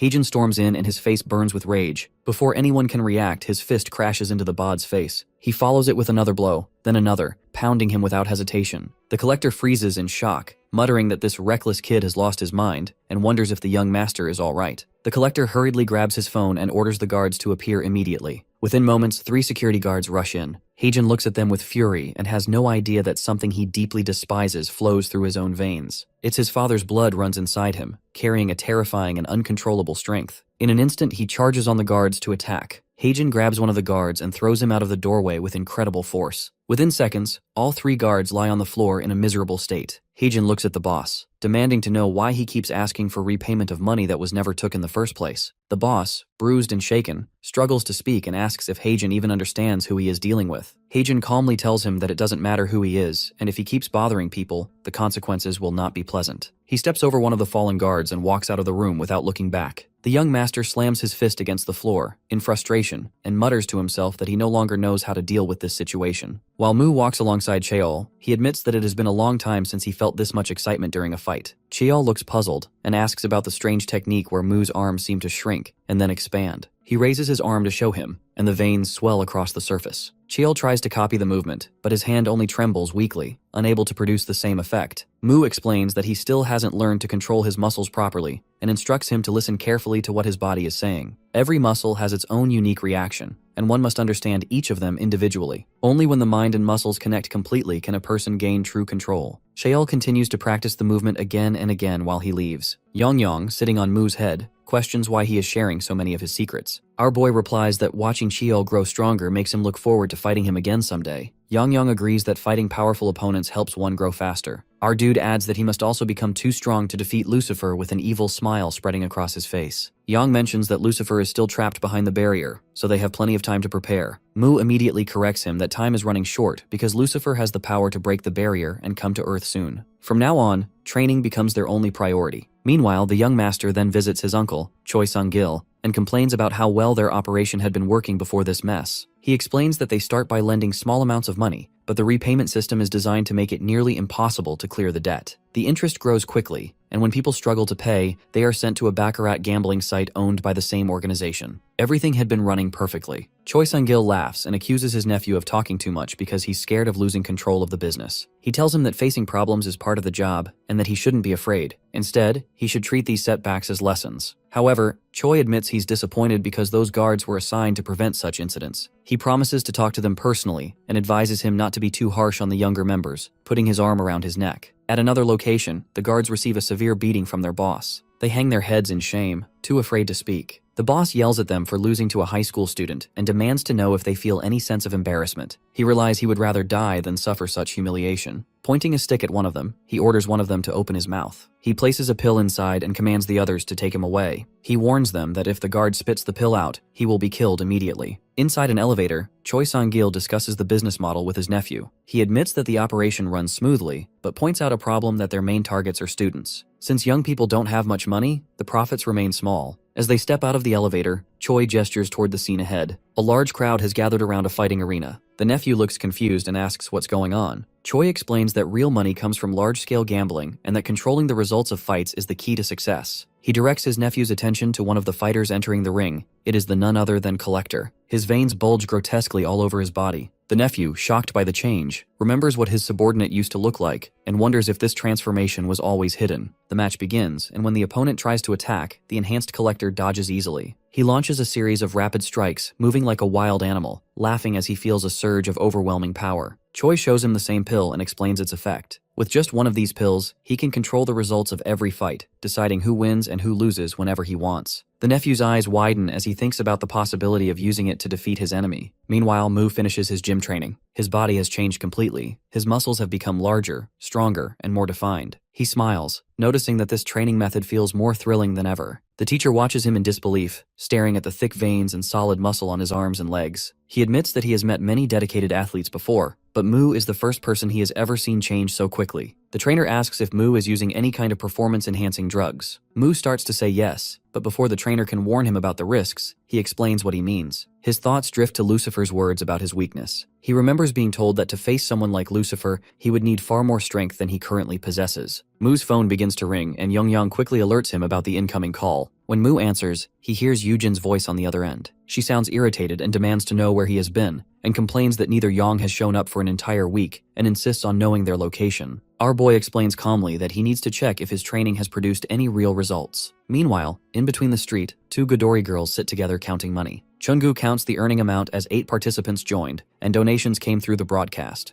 Their conversation stops when a shadow falls over them. Both look up and find Mu standing in front of them. He admits that the situation feels awkward since he assumed they would have figured things out by now. Chungu admits that she has doubted his strength, and in an instant, he launches forward and drives his knee into Mu's chest. The strike lands perfectly, and Chungu lands lightly on the ground again. Yang is checking if our boy is injured, but he only smiles while Chungu stares in confusion. Mu reflects that he must be careful this time. He has fortified his vital areas by increasing his muscle density, using his own body as armor. In the past, his muscle mass wasn't enough to block such attacks, but now everything has changed and these blows no longer pose any danger. He then steps forward and unleashes a flurry of powerful punches at Chungu. He feels the advantage has shifted completely in his favor. His kick lands hard, sending shockwaves through Chungu's body. He then grabs Chungu by the leg and lifts her into the air. Chungu glares at him and asks if he really thinks he has won just because he's stronger now. She slams her elbow down on Mu's leg, forcing him to release his grip. Landing back on her feet, Chungu acknowledges Mu's improvement, but declares he will fight seriously this time. She rushes forward and attacks again, first with a horizontal elbow strike, then a rising one, and finally a spinning elbow. Just as she prepares to continue, she notices something strange that our dude doesn't even try to dodge. Instead, he grins and tells her that she is caught. His muscles tighten as he grabs Chungu's shirt and throws her over his shoulder, slamming him onto the ground. Mu lifts his foot to stomp on Chungu's head, but Chungu rolls away just in time. Mu activates the muscles in both his upper and lower body, propelling himself forward with full strength. His body slams into Chungu like with body ram, sending her flying backward. The other Godori rushes in and catches her before she hits the ground, quickly checking if she's okay. Chungu realizes that his strength now surpasses Yangzhou's level. His partner steps forward for help and charges at Mu, kicking with force. Our dude instantly recognizes the reach advantage this gives his opponent, so he moves in closer with incredible speed. His opponent's eyes widen as Mu is far faster than she remembers. Before he can strike, Chungu darts in from the side and smashes her elbow into Mu's face. The other one follows up with a kick, and together they attack in perfect rhythm. Our guy blocks with his arms and shoulders, absorbing hit after hit. He feels the weight of their combined strikes but stays firm. Inside, he knows that his training has worked, and his past self would never have withstood this. Still, he notices a problem that when he tries to approach the other, Chungu gets in the way. Their teamwork keeps him from attacking either one effectively. He decides that fighting both at once, up close, might be the best strategy. Yang also mock them for their teamwork. Then, with a smile, he calls out to Yang, announcing that he's discovered a way to deal with them. Yang looks completely confused, not sure what his master means. Without warning, Mu reaches behind his head, grabs his pet by the tail, and swings him forward like a weapon, declaring that the fight is now 2 versus 2. It leaves both of them completely stunned. Our boy lifts him high above his head and charges forward, swinging him like a weapon to strike both opponents. Chungu rushes in and grabs Mu's arm to stop the attack, while his green-clad partner launches a sharp kick. The poor dragon slips out of his grip and flies through the air, but he quickly catches him again before he can hit the ground. Chungu realizes that fighting with a weapon creates its own weakness. The hand holding it becomes limited in movement, so closing the distance cancels that advantage. Acting on this thought, she steps in close and drives a powerful uppercut into Mu's jaw. Yang slips free once more and spins through the air, crashing into the Ghidorri's face with a dragon kick. At the same time, Mu delivers a crushing headbutt to Chungu. He tightens the muscles in his neck beforehand, which lessens the impact on his brain. With equal force, the one who receives the hit always takes the worst damage. A large lump quickly swells on Chungu's forehead. The other rushes to check on Chungu, then sprints toward Mu in anger and swings a fierce kick at Mu's side, but he strengthens his side muscles and catches the leg mid-air. He then slams his elbow down on the trapped leg, making the girl cry out in pain. The champion reacts quickly and kicks Mu across the face with her free leg. Mu's eyes snap open, and he grabs that leg too. Now holding both legs, he pauses to think. Grappling usually suits him better than joint locks, but this situation seems perfect for trying one again. He twists both legs into a locking position, leaving his opponent helpless as the ancient Egyptian joint lock takes full effect. The champion screams as sharp pain shoots through her legs and he fears his legs might actually break. She shouts her surrender again and again, admitting complete defeat. Mu asks if he truly gives up and begins to release the lock. He mentions leaving his mark, but before he can finish, she breaks free and kicks him square in the face. She rolls away and quickly stands back up.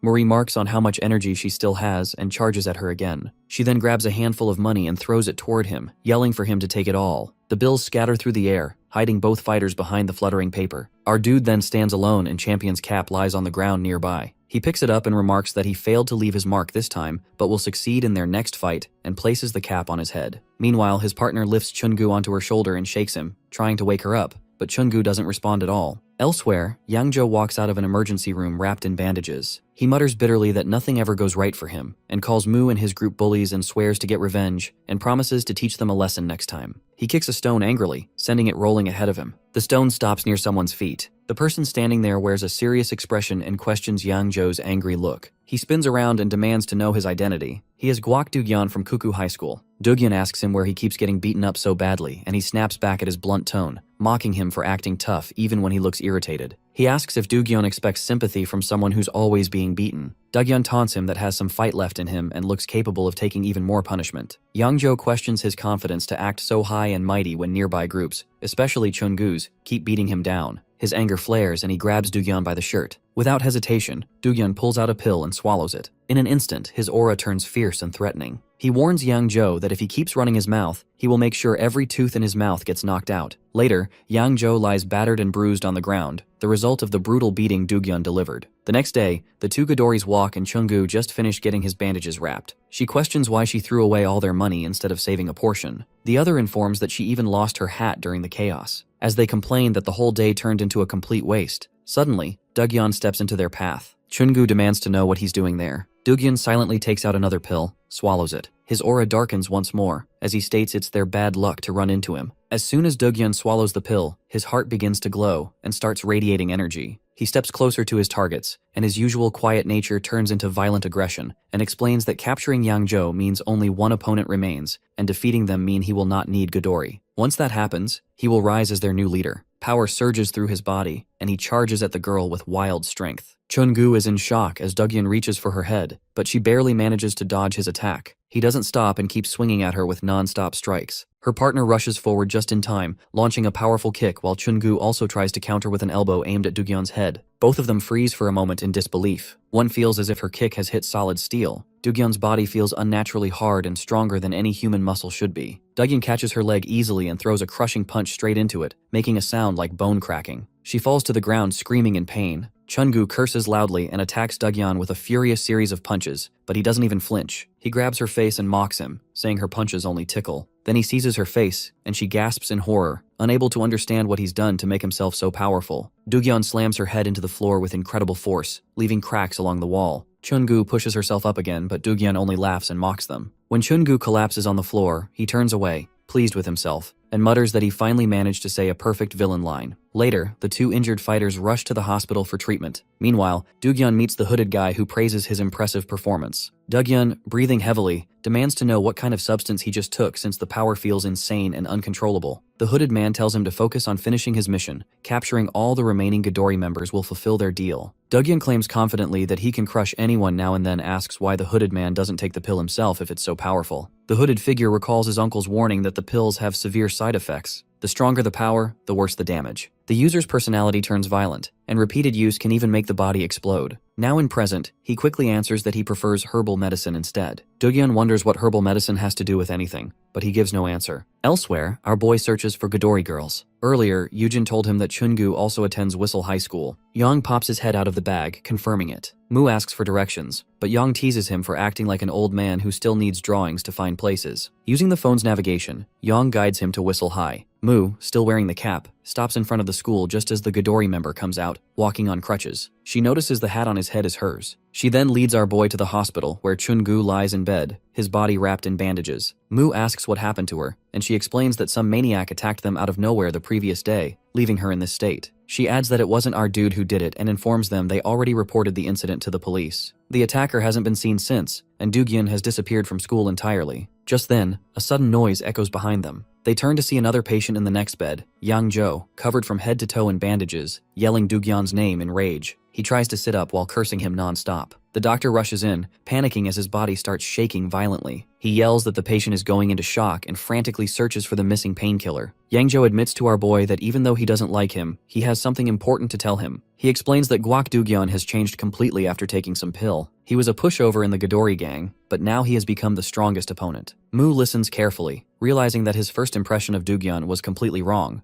but seeing Yangjo's beaten condition leaves him no choice. He decides that he must confront Doogyun himself and asks about his location. Ghidorah Champion replies that nobody knows and even the police are still looking for him. Our boy decides to track Doogyun down on his own. Later, Mu carries several boxes hiding himself behind the teacher, while the teacher lectures about the importance of daily exercise and insists it's not for his own benefit. As he listens, Mu's mind drifts back to Doogyun. He wonders how to find someone who seems to have disappeared completely. Meanwhile, in the distance, Doogyun holds Haejin's photo while speaking on the phone. He tells the person on the other end that his target has already arrived. The voice angrily warns him not to expose his drug use by acting recklessly. Doogyun hangs up impatiently, muttering about how long he still has to wait. From the classroom window, Doogyun spots Haejin standing outside. He compares the face with the photo and confirms the match. Without hesitation, he swallows a pill and bursts through the door, shouting Haejin's name. Haejin turns toward the noise and sees Doogyun, pointing at him and warning that today will be his last day alive. Doogyun storms into the room with wild eyes, making every student freeze in terror. He grabs a student's chair. That student, still seated in it, picks it up and throws it at Haejin. Haejin dodges it, and the chair goes through the window, shattering the glass into pieces. Panic spreads as students whisper in fear, asking about his identity, shouting for the teacher. Haejin steps forward, demanding to know what Doogyun wants. Doogyun answers with a furious charge, shouting that resistance is useless. His punch hits Haejin so hard that he crashes into a bookshelf. A second hit follows immediately that he dodges, driving Doogyun's punch deeper into the shelf. Haejin realizes that he can't just take his attacks like this, and he clenches his fists and declares that he'll fight back.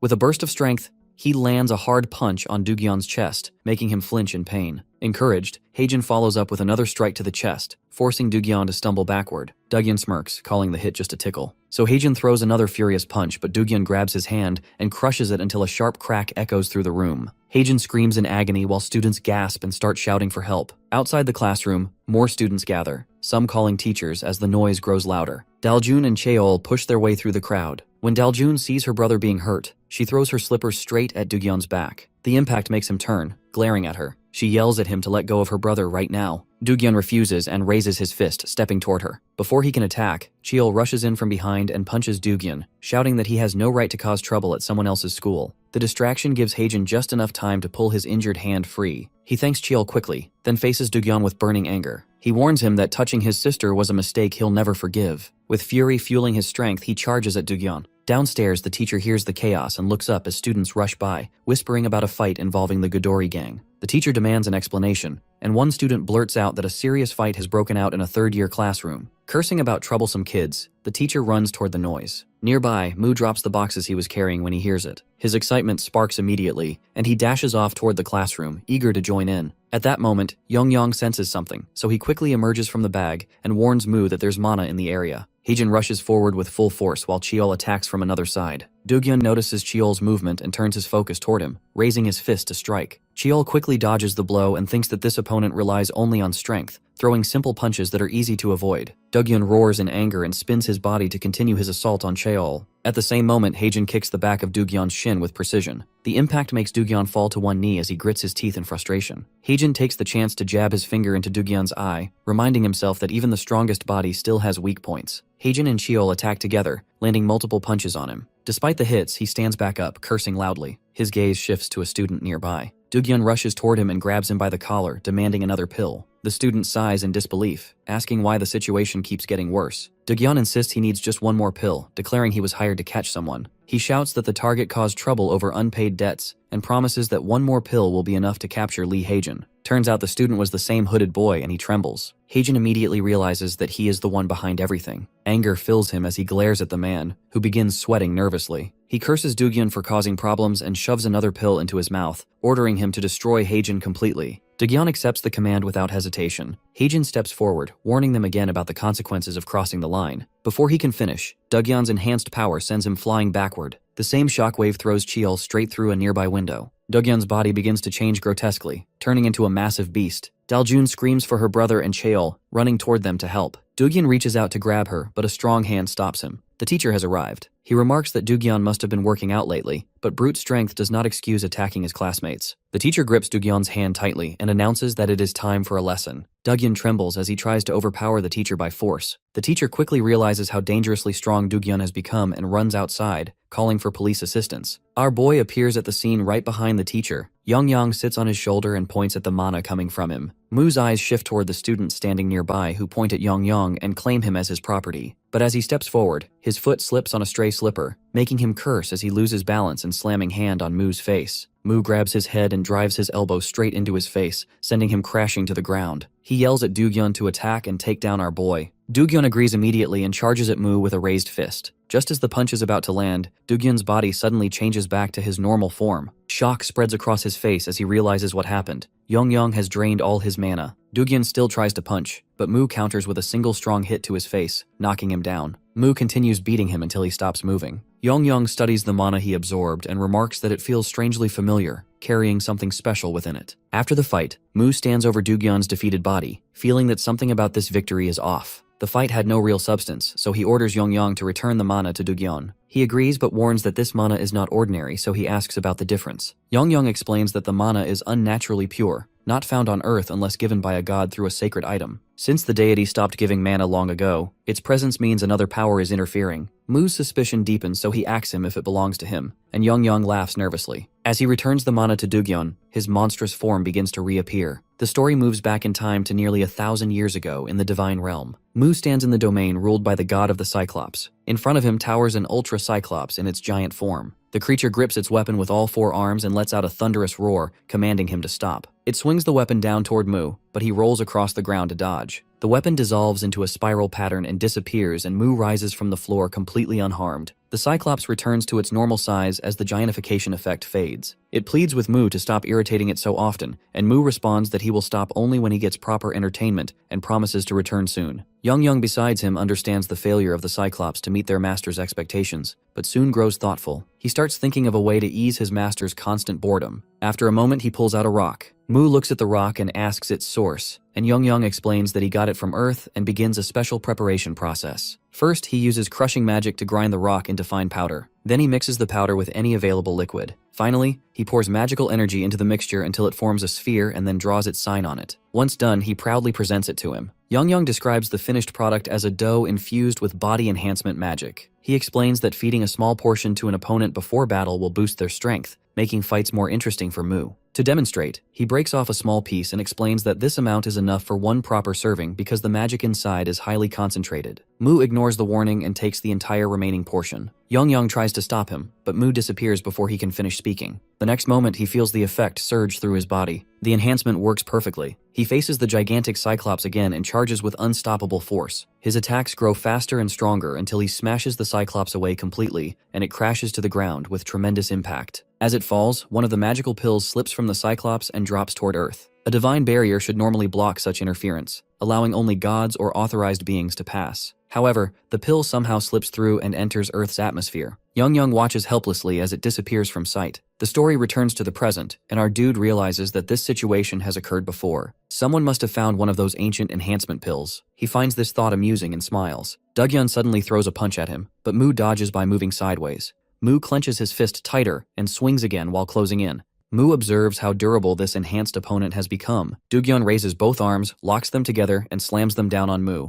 The resulting explosion shakes the entire school, making students panic across the building. Mu escapes the blast just in time, but Dugyeon grabs him right after and lifts him high into the air. He shouts about his victory and throws Mu backward with all his strength. He smashes through a door, and his shirt tears apart from the impact. Young quickly flies to his side to check his condition, and Mu asks how long Dugyeon's enhanced state will last. Young examines the remaining mana and estimates that only 5 minutes remain before the effect fades completely. Mu repeats the time aloud, confirming it. Young confirms and explains that surviving for those 5 minutes might be one way to handle this fight. He also offers to drain Dugyeon's mana again if Mu wishes. Mu thinks about it carefully, and 5 minutes means the enhancement will soon end, and he will lose the chance to fight Dugyeon at full power again. A dark grin spreads across his face as he stands up. He decides to end this battle within those 5 minutes. Elsewhere, in another place, Choi examines a small fragment of stone. He studies it for a while and decides that this amount will be enough. Footsteps echo nearby as someone approaches. The stone in his hand turns out to be a small piece of the same magical pill that once fell from God's dimension. Mu then tears his shirt apart in frustration, and he knows that trying to match Dugyeon's strength directly will only destroy his own body. If he wants to win, he must surpass him in at least one area. His muscles tighten as his body prepares for what comes next. Since leaving his original world, his muscles have continued to develop and grow stronger. Over time, that excessive muscle mass began to slow his movements. He realized that raw strength alone wasn't enough, and he needed balance between power and mobility. Through training, he discovered a method to reduce muscle size while increasing density, a skill he named compression. During his years of practice, he stacked this ability over 100,000 times. Now, in this battle, he activates it at 1 stack. Compression lets him strengthen specific parts of his body instead of his entire form. As Dugyeon's fist rushes toward him, Young shouts a warning and Mu narrowly dodges, and Dugyeon's punch smashes through the door behind him. He increases compression to 2 stacks, feeling his muscles harden further. He grabs Mu's head with both hands and throws him across the room with tremendous force. Mu crashes into the wall as compression rises to 3 stack. Furious, Dugyeon charges forward again, and our dude mirrors his movement, sprinting straight toward him. Their fists collide in midair with explosive power, shattering every window nearby. Dugyeon stares in disbelief, unable to understand how someone can match his drug-enhanced strength, and he curses and attacks again. Our boy meets him head-on once more, and their clash releases a shockwave so strong that everyone nearby is knocked backward. Dugyeon's arms begin to tremble as confusion spreads across his face. Our boy, however, understands exactly what is happening. When equal forces collide, the one focused on a smaller surface area always wins. He corrects Dugyeon's assumption that they are equal, declaring his own dominance. He knows he doesn't have much time left, and Dugyeon's enhancement will only last for a few minutes more. He rushes forward with explosive speed, striking Dugyeon with a devastating blow. The impact sends Dugyeon flying through the wall and out the school window. He crashes onto the ground below, where the teacher and guard rush toward him in panic. The drug's effects fade, and Dugyeon's body returns to normal. People around him shout and call for emergency help instead of the police. From above, our boy looks down at the wreckage through the shattered wall. Daljun slowly approaches him, but before she can speak, the student appears behind him and grabs Young. He mocks our boy, declaring that Dugyeon was only the weakest among his options and promises to return with someone far stronger before tossing Young to the floor. Young rolls across the ground, grumbling about being treated roughly. He kneels on the ground, breathing heavily from exhaustion. Young hurries to his side in worry, but our dude suddenly smiles. He latches onto the student's words about Dugyeon being the weakest. His expression darkens, and a disturbing grin spreads across his face, and it makes Young nervous. Our boy demands to know more about these stronger opponents. Young starts sweating in fear as he watches his master's twisted excitement grow. Meanwhile, in another place, Choi grinds a glowing blue stone into fine powder. His nephew enters and begs for more pills. Choi inquires how he ran out so quickly when it took months to prepare the last batch. He admits that he used 2 pills in one fight and still lost. Choi stares at him in disbelief that losing after using 2 pills should be impossible. Before they can discuss further, a sudden noise makes them both turn. The door swings open, and Choi demands to know who entered and how they got past security. Mu stands in the doorway and every guard outside lies unconscious. He steps inside calmly, saying that he came because he received an invitation. Then, with a cold smile, he demands to meet the strongest opponent they have.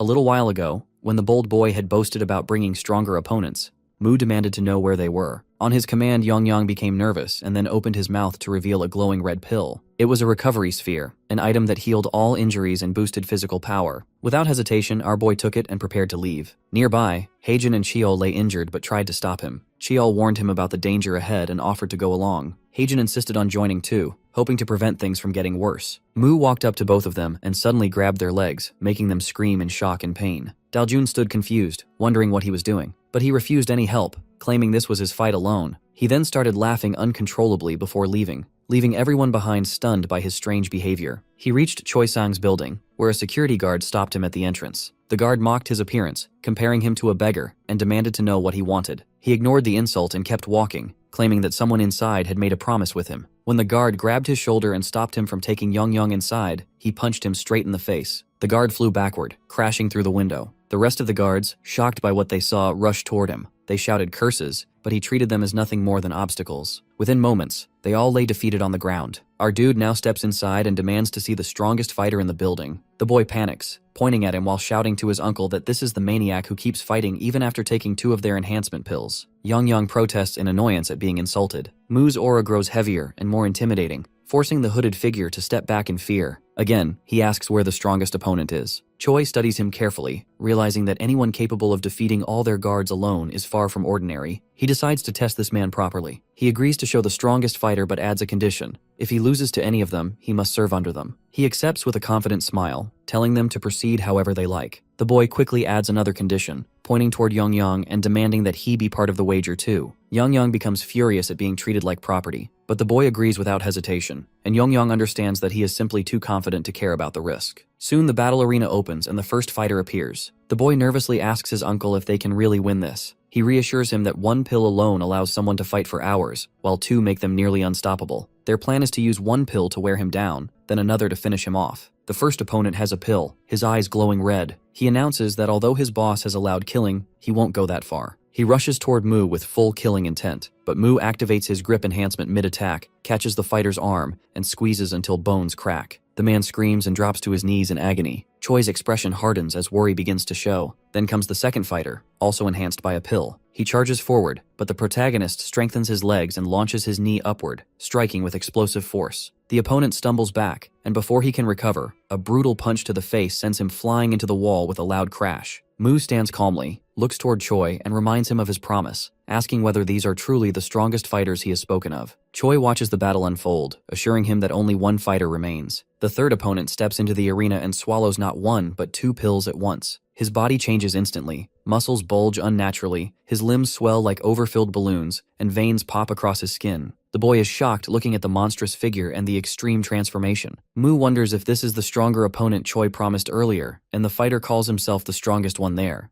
To prove it, he kicks the man into the wall so hard that it crushes his body. Choi looks pleased by the brutal display, while Mu silently watches the destruction. When the giant finally strikes him, even a light hit sends him sliding several feet backward. He glances at his feet and analyzes the situation, noticing that the transformation made the fighter's legs far stronger than the rest of his body, and it's perfect for stomping and kicking with deadly force. So he removes his shoes, drops on all fours, and activates his Tiger Claw Fist, which is his quadrupedal combat style. The hulking fighter raises his leg to crush him, but Mu dodges with blinding speed. The fighter curses, calling him a cockroach, but before he can move again, Mu launches his behemoth fist straight at his face. The giant catches the attack mid-air, gripping his arm effortlessly and mocking his weak strikes. Suspended off the ground, Mu unleashes a flurry of blows, striking from every angle before driving his knee into the fighter's ribs. When he lands, blood trickles from the fighter's nose. The fighter wipes the blood and scoffs, calling the hits nothing more than bug bites. Mu realizes his attacks lack real impact. His mind races through options and aim for joints, vital points, or simply amplify power. Before he decides, the fighter lunges forward and drives his knee into his abdomen, sending him crashing into the wall. Blood runs down his face as the fighter laughs, boasting about how a proper knee strike feels. Mu steadies his breath, realizing that spreading his attacks won't work. He needs to focus everything on weak points. Moving fast, he lands a precise hit on the fighter's sternum, finally making him grunt in pain. The monster curses and counters with a storm of knee strikes that shake the arena. Mu wonders if his power isn't enough, then recalls that focusing the same force on a smaller area increases damage. Acting on instinct, he thrusts a single finger like a spear into the fighter's chest. The strike pierces deep, making the giant howl in agony. He He follows with a barrage of finger strikes. Yang watches his master fight proudly. Choi curses under his breath, shocked that someone could overpower a fighter with 2 enhancement pills. He leaves his seat and charges toward the arena as his nephew calls for him. Inside, the monstrous fighter collapses, his chest covered in countless puncture wounds. He drops to his knees, then falls face first, motionless. Just as the fight seems over, Choi throws another pill inside that rolls across the floor and stops beside the man. Choi signals the fighter that if he takes the pill, he'll be offered money and forms a victory sign and utters a strange word, Tadabul. The fighter repeats it under his breath, and for a brief moment, it looks like he might refuse. But he can't control and swallows the pill desperately. The change begins instantly, and his muscles swell until they look ready to burst. His skin stretches over them like thick leather, and his entire body expands into something monstrous. Choi mutters under his breath, urging him to finish it now. The transformed fighter roars, shouting Tadabul again and again as he charges forward. Mu instantly understands that the situation has turned dangerous, and his earlier attacks won't work anymore. He focuses his energy, compresses his muscles, and extends his middle finger, thrusting it hard between the fighter's ribs. The hit lands, making the giant stumble for a second, but the effect vanishes almost immediately. He straightens up without a hint of damage. A realization hits him that his opponent's body isn't just strong, it's nearly unbreakable. He steps back quickly, trying to create distance while analyzing the situation, and his mind races for a strategy. Before he can think further, the fighter disappears from view and suddenly drops from above. The impact of his landing shatters the ground, sending chunks of debris flying in all directions. Our boy is thrown off balance by the shockwave. In midair, the fighter grabs his leg and swings him around before slamming him into the ground with brutal force. Blood burst from his mouth upon impact. Yang flies toward him in panic, calling out to restore his mana right away. But even in pain, he manages a faint smile and refuses the offer. The fighter drags him across the ground, scraping his body against the concrete before tossing him high into the air. While airborne, he realizes that his attacks can't pierce through that hardened body no matter how strong they are. The fighter catches him again and smashes him down with overwhelming strength. Then, something clicks in his mind that if he can't break through the skin, maybe there's another way. Gathering his strength, he strikes upward, landing a heavy blow to the fighter's face. The impact loosens the massive grip around him, and he uses the opening to twist free, landing behind the opponent. Nearby, Choi stands frozen as he watches the chaos before him. As Mu looks at him, he mumbles that no one told him he wasn't allowed to step in. Our dude turns slightly toward him and, with a crazed grin, thanks him before bursting into laughter. Choi stares at him in disbelief. His thoughts are soon drowned by the crashing sounds of destruction. The fighter seizes our boy's leg again and hurls him through another wall. Choi's nephew screams and runs for his life. As Choi's gaze wanders across the wreckage, realization strikes hard. His building, his pride, the result of years of struggle since he was 13, lies in ruins. Everything he has built is destroyed in minutes. Mu steadies himself against the cracked wall, bruised but focused. His attacks have barely worked, except the one to the head, his only real target now. But getting close again won't be easy. The fighter won't repeat his mistake. Realizing that overthinking only slows him down, Mu exhales, loosens his stance, and lets instinct take over, fighting not with thought, but pure reflex. Mu pulls himself up and steadies himself. In an instant, the fighter disappears from where he's standing and materializes right in front of him. But Mu has already moved far back. The fighter freezes in shock, then realizes Mu has already kicked him and retreated to safety. Fury overtakes the fighter as he raises his fist, shouting mocking Mu that he can't scare him with such moves. He roars a challenge and charges straight at him. Their fists collide with tremendous force, creating an explosion that pushes both of them backward. The fighter's mind races, wondering that our boy still has energy left. Even so, that right arm can't possibly be usable anymore. But Mu drives his fingers straight into the fighter's eyes, pulls them out as blood pours down, then follows with another punch to the same spot. The fighter strikes back, his blow sending Mu flying far away until he crashes into the fighting arena below. He notices the pill's effects are ending. He launches himself upward, grips the arena ceiling, and drops down while shouting Tadabul, planning to finish this quickly. Mu watches his descent carefully and dodges at the perfect moment just before impact. The fighter slams directly into the floor. The moment he lands, Mu stomps down on him, making him cry out in pain. Then Mu unleashes countless strikes on the grounded fighter. Choi and Yang watch the entire scene in shock. As Mu keeps attacking, the fighter shrinks back to his normal size as the pill has completely worn off. Mu's foot is badly injured, but a smile spreads across his face. Suddenly, he starts laughing uncontrollably. Just then, the arena ceiling breaks apart and collapses down on him. Yang screams and runs toward him, calling his name frantically. Choi watches everything unfold, regretting the damage, as he only wanted to make some profit, and now this happens. He tries to think positively, reasoning that at least the building is still intact. But looking at the shattered, broken structure, he questions himself whether it's really safe, and worries about recovering from the damage with just the arena's fight money. Panic sets him as he realizes he won't be able to even let matches happen there. Yang reaches his master and tries lifting the ceiling, but it's too heavy.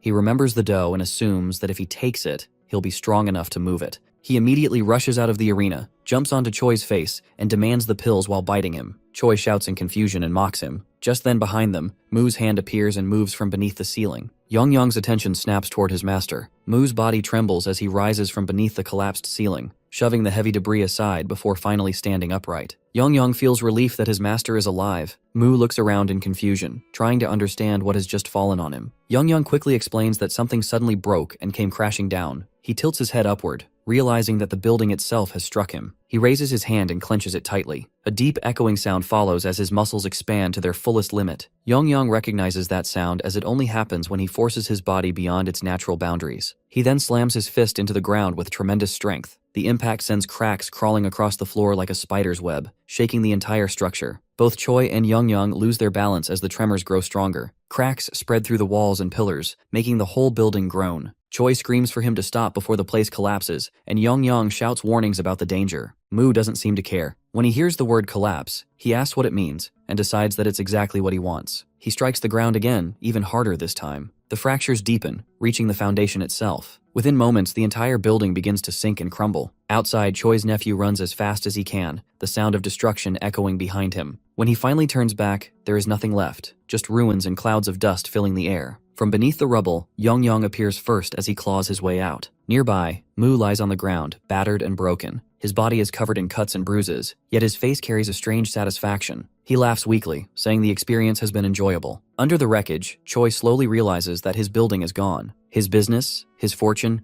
everything he has built has been destroyed. Regret fills him as he thinks about his spoiled nephew. Then his eyes catch the enhancement dough nearby. Yongyang glances at his master because if he'd known the situation would spiral into such chaos, he would have brought along more recovery orbs. Lucifer's interference had completely disrupted their careful preparations. Yet our boy, calm despite his injuries, dismisses Yongyang's concern. He assures him that his body will eventually recover on its own. Fighting again soon might be impossible, but he trusts that Earth's medical facilities are advanced enough to aid his healing. Before Yongyang can respond, a thunderous explosion shakes the ground behind them. Smoke billows upward, and from within it, Choi emerges with his form altered after consuming the enhancement dough. Yongyang instantly understands what has happened. Without hesitation, he steps forward, determined to protect his master. He insists that he will handle the fight himself, but Mu refuses to retreat. He declares that the battle is his to finish. Yet before he can take another step, his body gives out and he collapses once more. Towering above them, Choi bellows about vengeance for his shattered building. His massive frame trembles with rage as he raises a gigantic fist and brings it crashing down. The force would have destroyed our dude completely if Yongyang hadn't pulled him aside just in time. The ground splits and crumbles where the blow lands, sending a shockwave rippling through the debris. Yongyang realizes his master cannot continue like this, and he pleads with him to stay down, but he refuses to surrender. Though his body is broken and his strength nearly gone, one leg, his left, still obeys him. It's enough for one final strike. He drags himself in front of Choi and focuses all remaining strength into reinforcing that leg. His target is clear, and when Choi charges forward, Mu releases all his power into one precise strike aimed directly at Choi's heart. The impact is immense. Choi coughs up the enhancement dough and collapses, his body shrinking back to normal. Yongyang picks up the dough, thrilled at the thought of extracting its mana to heal his master. But before he can act, a sudden gust of wind rips it out of his hand.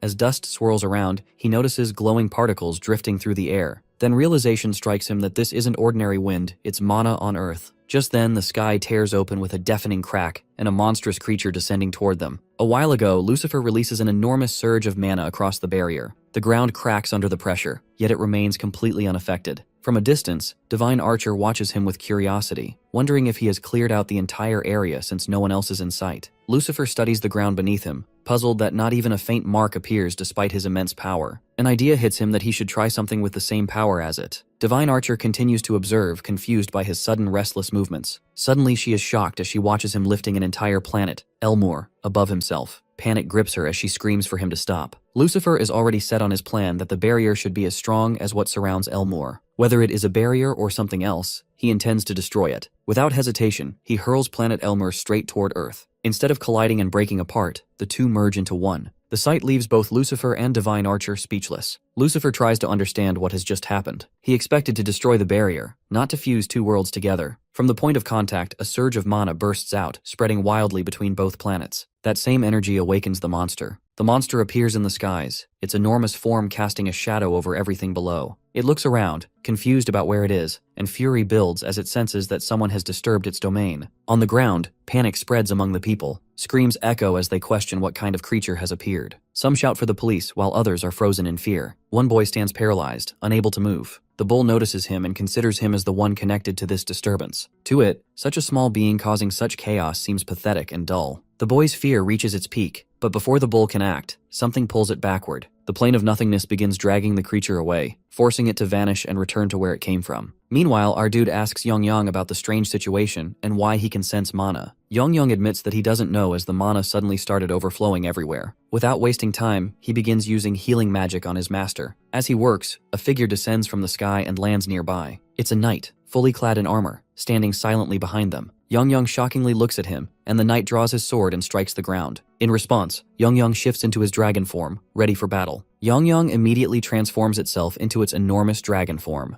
The knight then explains that his business is not with Yong but with the one behind him, Mu, but he refuses firmly that no one will touch his master until he's alive. The knight raises a hand and gathers energy. The sword starts to fly above Mu and flows into the knight's grasp. He declares that he will deal with Yong first. A violent explosion follows, and his laughter echoes through the chaos. Yong steadies himself and reflects that it feels like every strange creature in existence is coming after him, considering him an easy target. With a wave of his hand, he conjures glowing spheres of magic that encircle the knight. The knight looks confused, unsure of what is happening. Before he can react, the spheres detonate, causing a blast, and the knight falls back and his helmet flies away. Our boy approaches and studies the fallen knight. The man watching him grabs him in anger and demands to return something back. Turns out he's an adventurer from Elmore and the body isn't his own. The soul inside belongs to Lee Ho, who keeps shouting at our dude to give his body back.